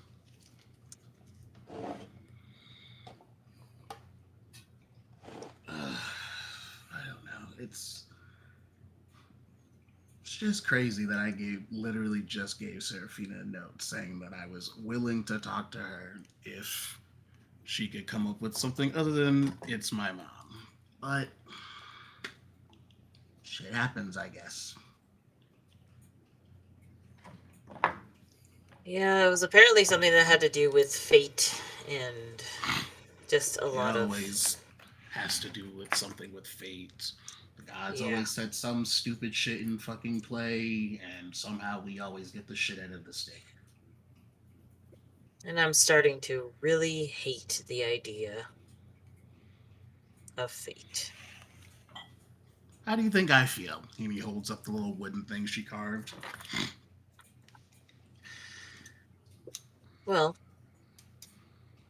there's one thing that I know. I'm stubborn. I don't want it to go any which way that they want. I think our entire party is stubborn. I think that's one thing all of us have in common. That's probably why there's so many gods meddling with us, because they don't know what to do with us, because there's constantly being changes that are being made because of some stupid shit with the gods, with Osmodeus, with people dying constantly. I'm tired of seeing death. All because of the gods. If I could, I would get rid of all of them.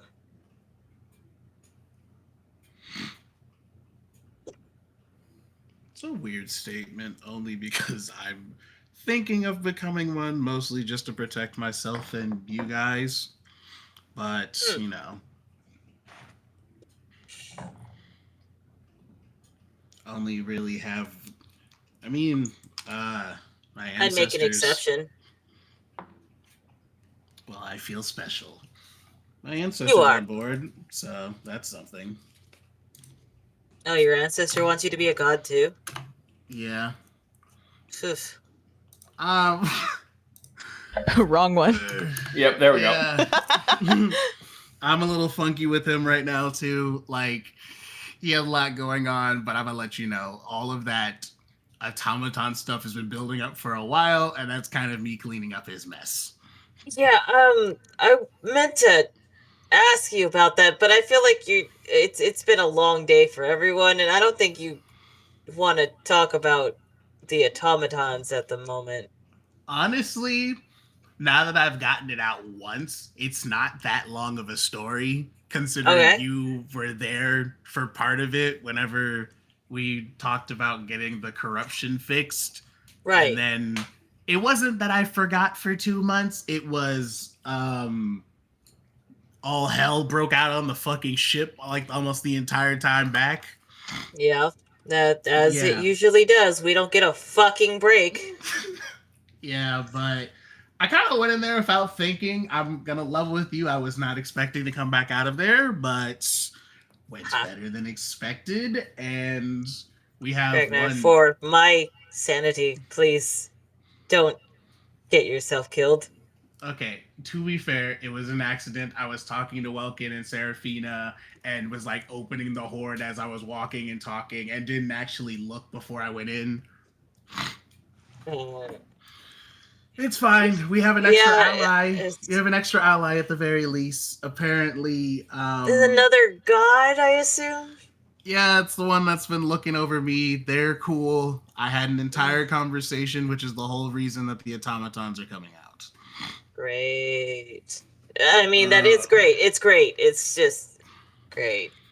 Yeah, I mean, they're friendly. Honestly, a couple of them would probably want to go with us on the ship, since a lot of them want to see the world.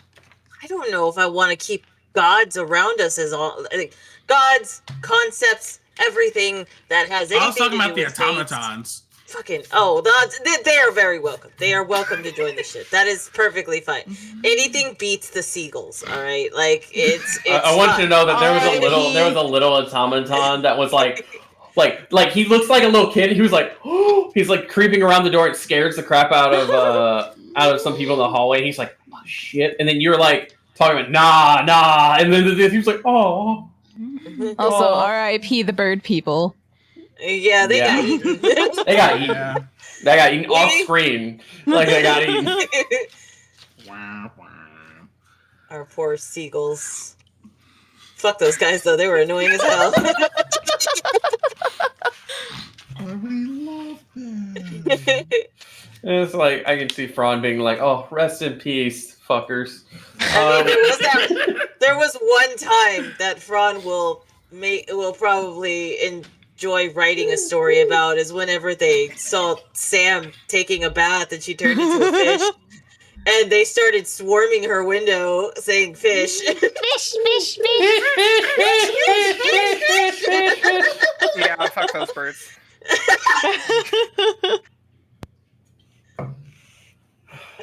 Well, I'm gonna let you sleep, Gragnar. We can be gloomy about it later, but you rest up. I'm sure it's been just as hectic as it is for us. Yeah, I'm a little fried, I'm not gonna lie. You know, I am too. I've lost a family member, possibly another family member, and a really good friend. Out of character, I think it's like it's probably really telling, but it's also kind of funny that the two people that died are both people Gragnar fucking hates. Yeah. To be fair, nobody really liked Kay. You know? Seraphina didn't even like Kay. You don't like anybody! Win for Gragnar. Seraphina likes Luke. Luke is like, and Sam, kind of. Thanks for the kind of, appreciate it, fucking slut. And Garum. All right. And Gragnar. And with that, hey Luke, what are you doing right now? Hey, thanks. Well, he's not at the church. Unfortunately, missed all of that. He was heading back to the ship. He was going to borrow 4 spears from the armory. He's going to his practice area. Okay. And instead of the wooden, like, obstacles that he put up, well, he's going to put the spears up. Oh. He's going to be practicing. In a way where, at first, he's going to be, making one swing. But if he swings too hard, he set up the other ones to fall. So he's going to be trying to train against, spears in preparation for fighting the spear of Asmodeus. But before he's starts training, he's going to try and hit himself in the chest with a wooden plank. Hit himself in the chest with a wooden plank? Like a little bit harder, because he doesn't know if he's still unable to feel anything from his torso. You can't. You strike your chest and you cannot feel anything on your torso. This is going to be very difficult. Because he's going to train, but but he doesn't know when he's gonna get cut. So the way he's gonna work around it is he's just gonna wear a common shirt, and if he sees the shirt rip and enough blood go out, he's gonna be like, okay, maybe I should stop. Oh my god! He can't Bro's training for instinct. Is Bro training for ultimate instincts? So, yeah, he's going to be trying to deflect spears coming at him in hopes, they're gonna fight the Spear of Asmodeus. He should get ready.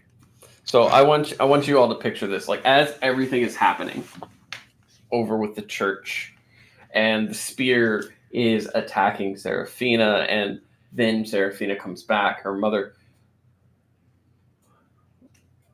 Luke is hyper focused. He has this image of the spear. You have 4 or 5 spears up, and I need you to go ahead and make a roll for me. And I want it to be. We're going to do a hype roll. Hype roll. A hype roll. I want you to take a D20. And I want you to take a 1d4, and I want you to roll me. It's going to be similar to like a vibe check, but it's your hype. How focused and how hype are you into this?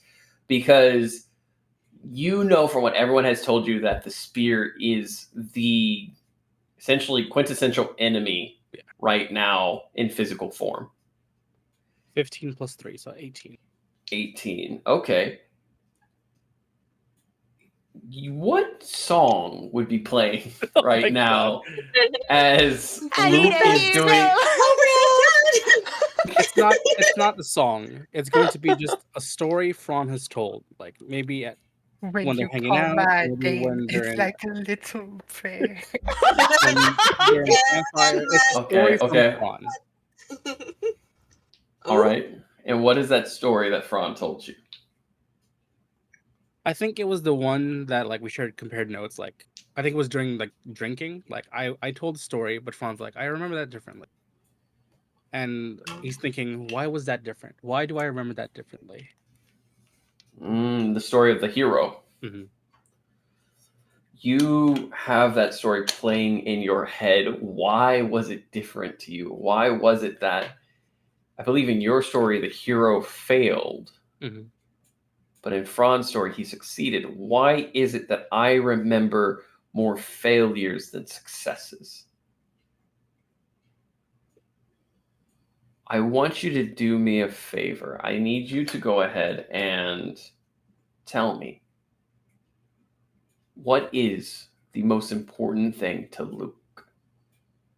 It's protecting everyone like around him. It's just like giving himself up for others. Luke, you have been doing this. You've been practicing for what would be in game 4 or 5 hours minimal. The amount of time you have been putting towards this. I want you to describe to me how after 4 or 5 hours of grotesque workout, muscles burning, everything hurts. What is going through your mind as you have now put up 8 or 9 spears? And you are doing everything you can to try to dodge them, everything you can to strike them before they strike you. What is going through your mind at this moment? He's making mental notes. No, different angle, different speed. Like he's like calculating in his head. Like, no, I can't. Sometimes I can dodge it, sometimes I can't. No, faster. I need to be faster. Be stronger. Okay. I want you to do me a favor. You are going to begin to focus so hard, so much so that you are beginning to see the spears not as hanging spears spinning around, but as actual enemies. You are so focused on this moment that you begin to see the swings and movements of others around you trying to take you down. I need you to roll dex save for me. A dex save. What should have bet at those? That's an 8. you, at the peak of this battle, at the peak of this fight where you are all in, 4 of the spears move in just a way that you are not able to dodge them, as they then begin to pierce, one through your shoulder, the other through your hip, one through your side, and another one strikes you from your chest. And you are bleeding. You only feel the pain in the hip. Maybe I should slow down. Oh, God. Oh, God. And he looks down. How bad is this shirt? The shirt is fucked. You aren't wearing a shirt. And as you begin to come about yourself, there's a voice. No. We're not done yet. And in front of you stands a silhouetted figure.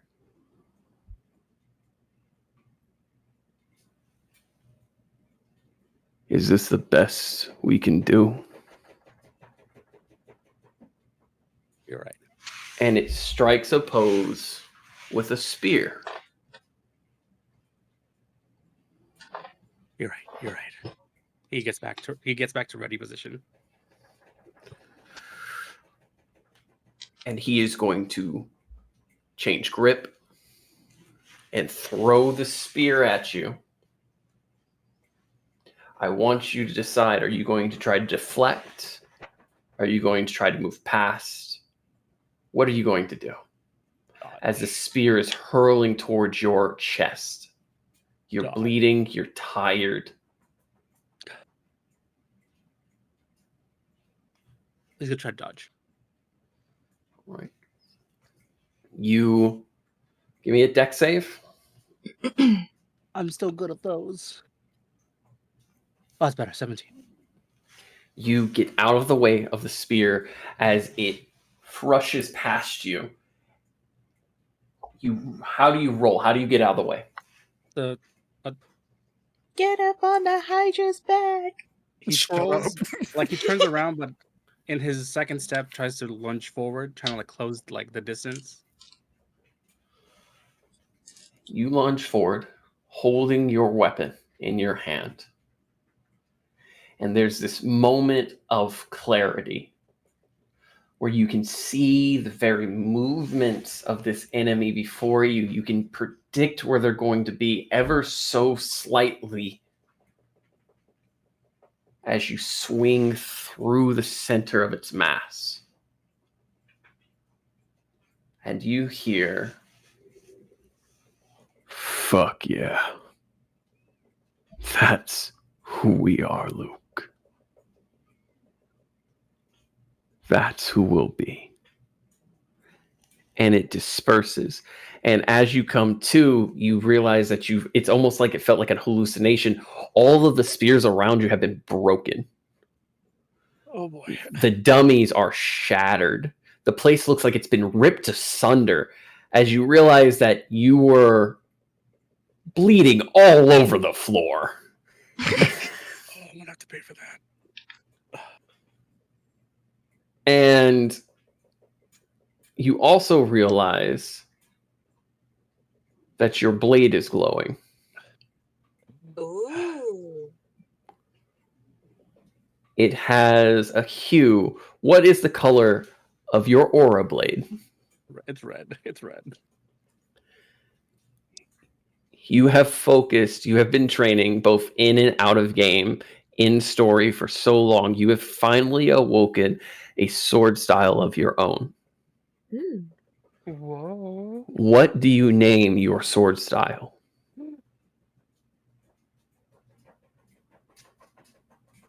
Like the style or like the way I fight? The way you fight, that's the same thing. Sword style or the way you fight is the same thing. I'll be hero stance. You exhausted, bleeding on the floor, watch your aura blade fizzle out as you sit there and call out your hero's dance. And you hear, "Oh my god!" from Cookie. As I was about to say, is it Cookie walks into as he comes downstairs to see you completely like, "Oh my god!" And be honest with me, is it bad? And from Cookie's perspective, it's just a pool of blood, and you've got like a broken spearhead in your shoulder, and you're like, "Is it bad?" As you then collapse on the floor, and Cookie's like, "Oh my god!" Like that's all he can get out as he rushes over to you. With yes. them being on this ship, does Sam and Garum hear this? Like, do they hear the commotion? You hear like wood and stuff being torn asunder, and you know that Luke's training, but like it sounds like visceral. Like it doesn't sound like training; it sounds like somebody's actually going to war. And Garum's like, Luke sounds really into it. You drinking, Garum? Maybe we should go check on him. Maybe he's going a little too hard down there. And y'all go and y'all arrive after Cookie, and Garum goes, "Oh my god!" Like, hey, what the fuck? Oh, hi, Cookie. What the fuck? Bingo card. Sam has no idea what's going on. Yep, there we go. There's gonna be a lot of that happening coming forward. And Luke is unconscious. Luke, once a day, you can use Sword Aura, your hero's dance, which gives you an extra 2d6 damage, and it is going to be force damage. Force damage. Mm-hmm. Nice. Long rest, short rest. That's gonna be a long rest. Just wanted to make sure. He needs some EPs. Need a tailor. This man's been fighting for 5 hours straight. Like, What's a shirt? Look here, box. What's a fucking shirt? It's fine. Nobody's checked them on it yet. Is anybody going to? Morgana doesn't give a shit. I can't think of an NPC that would want to take that chance. Like, why are you naked in my... It's probably a couple. But with that... As the DM over box, there are plenty of monster fuckers in mine. But they're not going to tell him to put a shirt on. They're going to tell him to keep it off. And with that, we're going to go ahead and call it, and that will be the session. Yeah, that was a heavy session. That legit made me cry. It's our first session back in a little while. What the fuck, DM? You absolute twisted. Look, all this was supposed to happen sooner. Great job, Morphe. Great job. Yeah. Clap. What do you mean it was supposed to happen sooner? And I got to be... What? No, nothing. Look, one, I've been waiting for like just enough training sessions to have the whole Aura Sword pop up because like I remember JoJo being like, you know, and like offhanded, he was like, it wasn't even about the campaign. He was like, man, Aura Swords are so cool. And I'm like, I agree. And that was that moment that because we were talking about what anime were we talking? We were talking about an anime, and I was just like, mental note, give Aura Sword. He's already busted. Why stop now? No.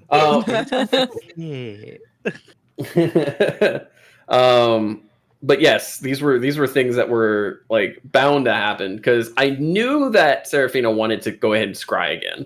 Mm-hmm.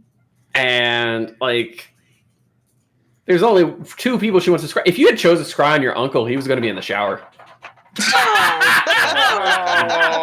Well, there was 2 people. I was either thinking of Adonai or his sister. Okay. No, your uncle was legit like, man, it's been a stressful day being a monarch. Just gonna enjoy my shower. I'm so burdened by my imminent amounts of wealth. Yes. I must wash off all of this stress for oppressing the people. Spotify, put on the tears of the poor. It weighs heavily on my shoulders. Have you seen those TikToks of like these streamers? It's like, William, go laugh at the fucking poor people. Your uncle just being like, your uncle's like, man, body horror and poor people today. Oh my god. They're so poor. They're so poor. I might catch it. Ah! Kill all the poor people. What was it? Yzma? What was it? I can't remember their names, but I love them. Not of that before you became peasants. Oh, corrupt capitalism sure does make one exhausted. Wipes brow with $100 bill. You use hundreds. I use platinum gold. Yes. Yeah.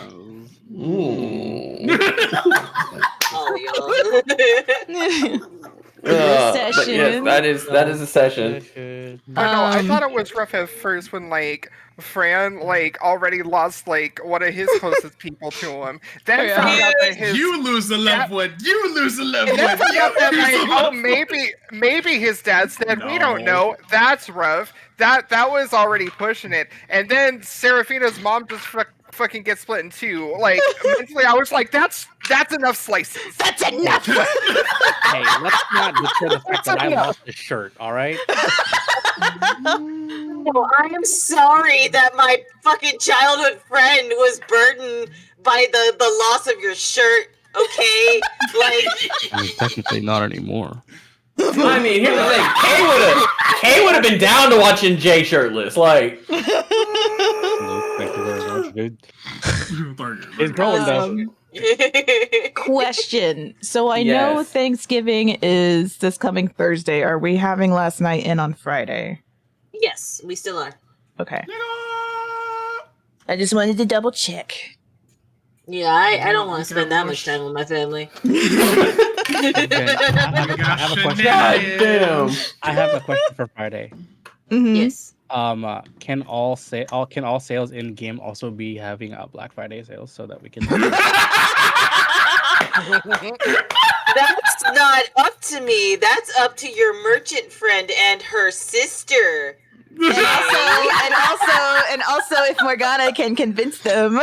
Gotta cash in It's that fine. Favor. Don't It's I? fine. Listen, It's gonna be. It's gonna Motherfucker be actually anyway. said. Just Motherfucker actually said. To be dating, or not dating, but pursuing the woman who is also the best friend to. He asked for a rune, and that was it. Side asked for eye. one lunch. It was a lunch. Bombastic side eye. eye. Was it Bombastic anything more than a It's side lunch? eye. fine. See what you do. What you do is you just tell Box to go shopping, and everything will be free. You No. called her babe. You did. You did. You did. You did. Yes, you're right. Well, you did. You're misspoke. Absolutely. And now the consequences of your actions. You're right. No, you're right. You're right. She thinks y'all are a thing. I can't believe my ear didn't hear it when it happened. But I'm No, like, yeah, here we I am all now. paused and we're Yeah, like, we all were like, yo, Yeah. Mr. Player over here. You got her we're about to- blushing and everything. Yep. Yeah, You we're about be to playing double get prices. the opposite of a discount. Yeah, we paying Her double sister- prices. Her sister's gonna be like, "Fuck you, double the price." What? Yeah, double So the after- price. What did I it's like do? he- You know that fucker. they come back to the inn, and then Luke make the pass of Morgana, and then fucking Vivian or Viv or whoever it is. I forgot. I think it's Viv. Vivian. Oh no, it was Viv that he was hitting on. And then Viv just fucking hears him, and she's like, "All right, all your drinks are doubled now." And no more bread. Oh, and by the way, you owe me for that barrel that you took. Damn. All of William's money. Oh no. No. She helped you get the person who wrote your contract. Therefore, Okay. it's the communal fund she'll be fucking taking, alright? We ain't got a lot of that left, guys. I'm just gonna let you You count know. Electrum piece. You ain't got that much in there to begin with. So anyway, last night in will be this coming Friday. Y'all get to see all of the fun shenanigans that are gonna come from that. More cheese rats, cheese let's be whiz, real. maybe. Let's be real. We're starting off the session, and Box and Zanzibar are off by themselves. Yes. Fuckery's about to happen. Oh yeah. We have the dumbass and the enabler. And I want y'all to know, I am really trying to like do what I can for this festival. I'm not gonna lie. I've got games designed. I've got like random fucking things that can happen. That was my other question. So is this connected to the Ashengard Festival? No, this is its own festival. Okay. This is so there are festivals during different seasons, and different city states and countries have those different things. Yeah. So this festival is tied to Welkin, and it's tied to like the idea of the final sales being done, the final herbs being pulled, and the final farming being done. It is the last time for merchants and farmers to really try to make sales before the snow kicks in. Okay. So it's like a big old event being like, hey guys, buy our shit, please. Winter's coming. Because me and Beck were talking the other day, we got confused. Like, isn't these festivals supposed to be in Ashengard? So there's going to be multiple festivals. The Ashengard Festival is during winter, whereas this one occurs at the beginning of winter, the end of fall. I clarified that a while back, but it's been a hot minute, so... yeah, I think our last As Above session was at least a month and a half ago. It's fine. It builds character. And we open up with death. Another thing that's gonna build character is our next interaction with Hermes, because he's gonna be pissed. His sister chose us over him again. Why would he be pissed? Yeah, his sister's still there. By the way, Fran was incredibly against that, and DM, you owe me a fucking like a true resurrection scroll. She ate that motherfucker. Yeah. Right? And did not Frank gonna at least get his deposit back on that because like that was at least 2 years' wages. Yeah. All right, worth of stuff. I got you. Got you. And Gragnar will spot you. No. You got the staff. You got the staff. No, that's not fair. You took an item from me, did not use it, destroyed it, and it wasn't even used properly. Therefore, you took away a very valuable, very strong item from me. I would back on this. We need that back. Okay. Yeah, for going back to nothing. cash. Now, granted, Fran's already kind of a nepo baby, but they need that cash back. I don't need the cash back. I would like the item back. I mean, you could give Sam the cash back. She'd appreciate the cash back. You get it. Sam doesn't need the cash back. The cash back. She doesn't have. Okay. I will go ahead and have say that you are given a new scroll. I'll have that be a thing where Welkin will actually give you a new scroll, true scroll of resurrection. Just spits it out. Thank you. Why is it No, wet? I want her to do it like a magic trick where she like pulls it out from behind Fran's ear and just like. Oh my god. Ta-da. That sounds like an Ellie thing. Yeah, that sounds like an Ellie thing. Ellie's gonna be like, "Excuse me, that's my fucking turf." Ellie's like, you dare approach me? This is real magic. Make someone explode. Ellie pops up. She's like, "Why are you coming for my shtick, dog? Like, what the fuck?" Stay on your turf, bitch. Stay in your lane, Welkin. Yeah, throws all our money on the ground. DM. So from what Seraphina saw, was the spear its own thing instead of actually being the construct? It appears that the spear in and of itself seems to be either an extension of or its own thing. It's like the knife. It's like the knife. Whenever Chris Gragnar is like, there goes fucking almost listening to fucking the one that Ball made. Like, no, the other one. The other one. The Blade of Osmodeus. What was it? The fucking. The Blade sword. of Osmodeus and the Shield of Osmodeus. Yeah, because we fought the sword, and it was and rather than touching it and getting my ass fucked up because I have really low wisdom, I banished it. Okay. Yeah, so it was kind of like the same rain. I'm assuming most of them work like that. Okay, I just wanted that clarification. So, y'all have been fulfilled in the past that is how that is, where the weapon itself is a possession weapon. It possesses the person who grabs it. At least she got it hidden before we even get there. I love how that wasn't even the reason. That wasn't even the reason Gragnar didn't touch it, because Gragnar didn't know that shit. Yeah, he was just like, yeah, touch it so I can get sent back to hell. He's like, why the fuck would I touch it when I can just banish it? That was the funniest shit in the world to me, because you were just like, nah, man, banish, and I was like, You're right. Fuck, that's smart, and that works. Like, god damn it. I did not consider that. Yeah, I was fully ready to like make y'all fight Gragnar for a moment, and I was rubbing my hands together. I'm like, yeah, touch it, touch it. Bro went, no. Ew. The thing is funny, you said you ran that fucking same thing in a bunch of campaigns, and somebody's always touched it. Yeah, I've put it in multiple campaigns, and somebody always picks it up. Beck can stand for that, and so can Rose. Like, people keep touching these damn cursed items. Yeah. I started that trend. I will say, though, it's never been one of mine or Beck's characters that has touched said cursed item. No, we cautious as fuck. Yeah, no, but it's just really funny to me that like every campaign, and then out of nowhere, the Cobalt is like, banish. The funny thing is, I literally picked banishment for the backup plan if we were getting our asses kicked. You know what? Hang on. I picked that up. I take it back. I have touched a cursed item before, but I dispel magicked it before, like, actually letting it curse me. Yes. It was the green, green emerald. Yeah, the green emerald, which was funny as fuck. Because fucking Green was like, yo, that's my shit. What'd you just do? Why'd you do that?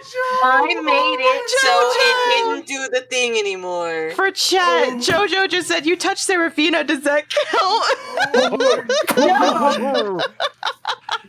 Jesus God damn. There's some people. Shots fired. Oh, fuck. Damn, Jojo, you just trying to like picking fights. Just picking fights. Some shit up. Okay, Jim will pay for it. It's okay. I was gonna say, I'll make Morgana poke and prod at Jay next session. It's cool. He's like, how dare you make fun of my husband in a past life? He is not wrong, but she just lost her mom, my dude. It's too soon. It's too soon. Gragnar laughing anyway. He's like, she's dead. It's still fucking funny. The two people that Gragnar was just, especially fucking Kay, fucking Gragnar was like, I think Gragnar, if he wasn't up there with Serafina having a slight conversation while that motherfucker was pissed, he probably was gonna try and fight Kay and get killed. God.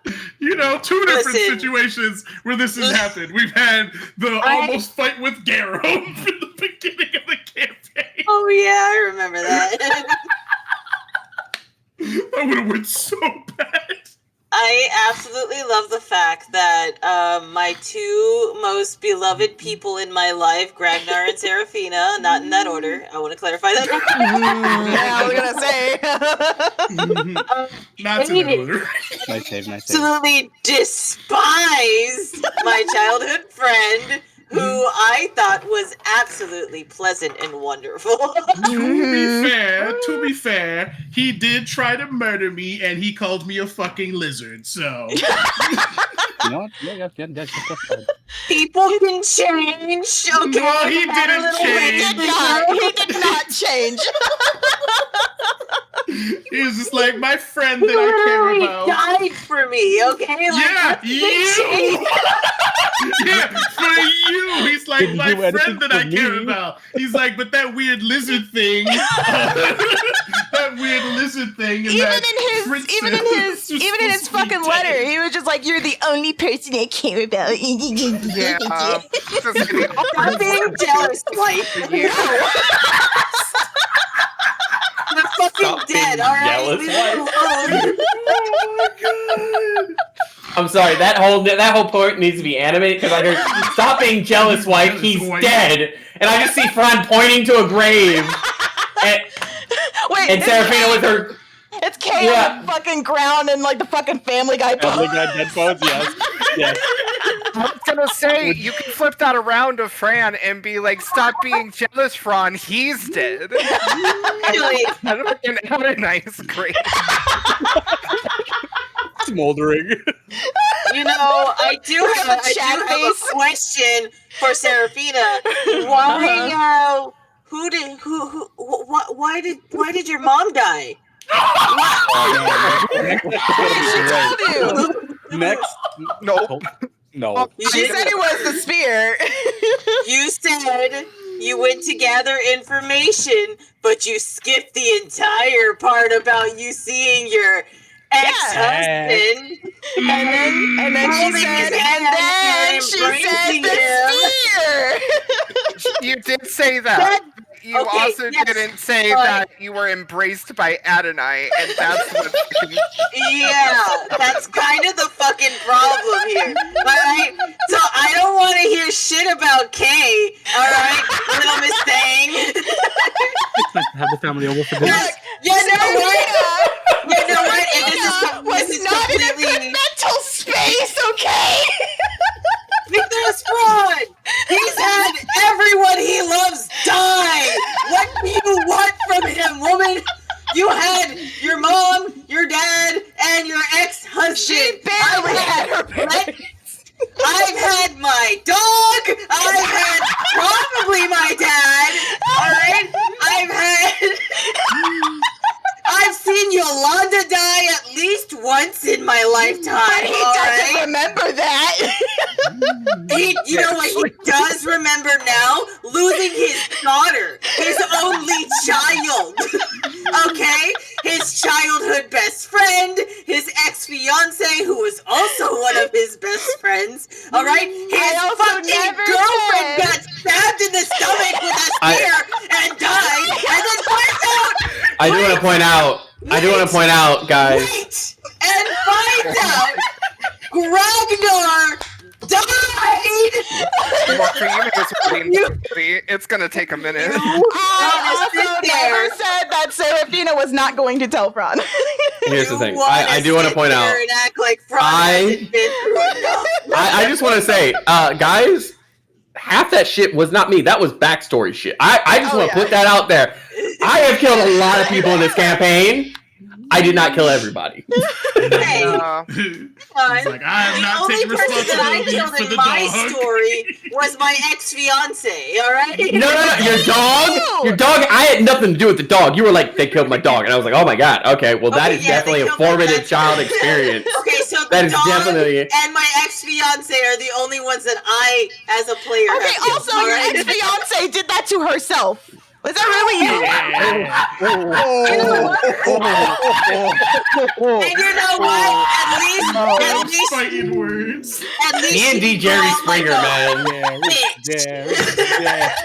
D&D Jerry Springer. I didn't even hear what Beck said. I said at least she didn't go out like a bitch. I just want to say I feel that Sam, Garum, and Luke are going to be walking off this ship to a lot of changes in their world.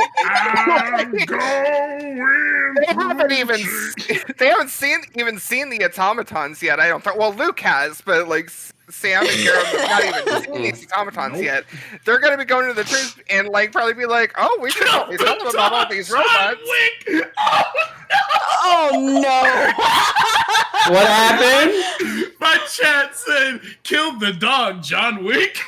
Oh my god! Really was an assassin. I'm an assassin. Yeah.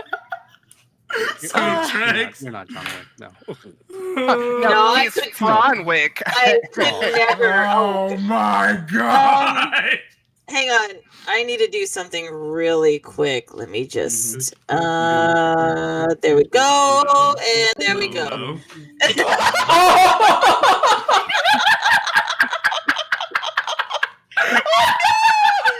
Why'd you kick Sam? Because that was an awful joke. Oh my god. Anyway, we're gonna end session there. I'm still fucking confused right now. Like, did I cut out? No, I think you actually kicked her from the server. I think you're just supposed to kick her from the fucking call. No, I'm still here, right? Oh, my stomach. Well, we're gonna try to fix this technical issue, everyone. Like, I'll comment, send it in my subscribe. back. Oh. From the server. Whoops. That's what I just said. It's disconnect. You kicked me out of the entire fucking server? We were just saying I don't think you were supposed to kick her out of the entire server. No, they're trying to kick you out of the call. They misclicked apparently. No, I guess they have it where it's like there's kick, and then kick actually just kicks you from the full server, and then there's Oh my disconnect. God. I've done the exact same thing. No, because I was looking, I was just like, okay, we're playing games now, and then I looked for the little icon, and I was just like, oh. I've been banned! Oh no! Oh, that's like when fucking Oki fucking banned me from your chat one time, Demon. Oh, yeah. Oh my god. That's so fucking funny. God That damn. was a bad joke, Rose. A real bad joke. Yeah, so bad it got you kicked from the server. Anyway. Good session, guys. Good session. Oh my God.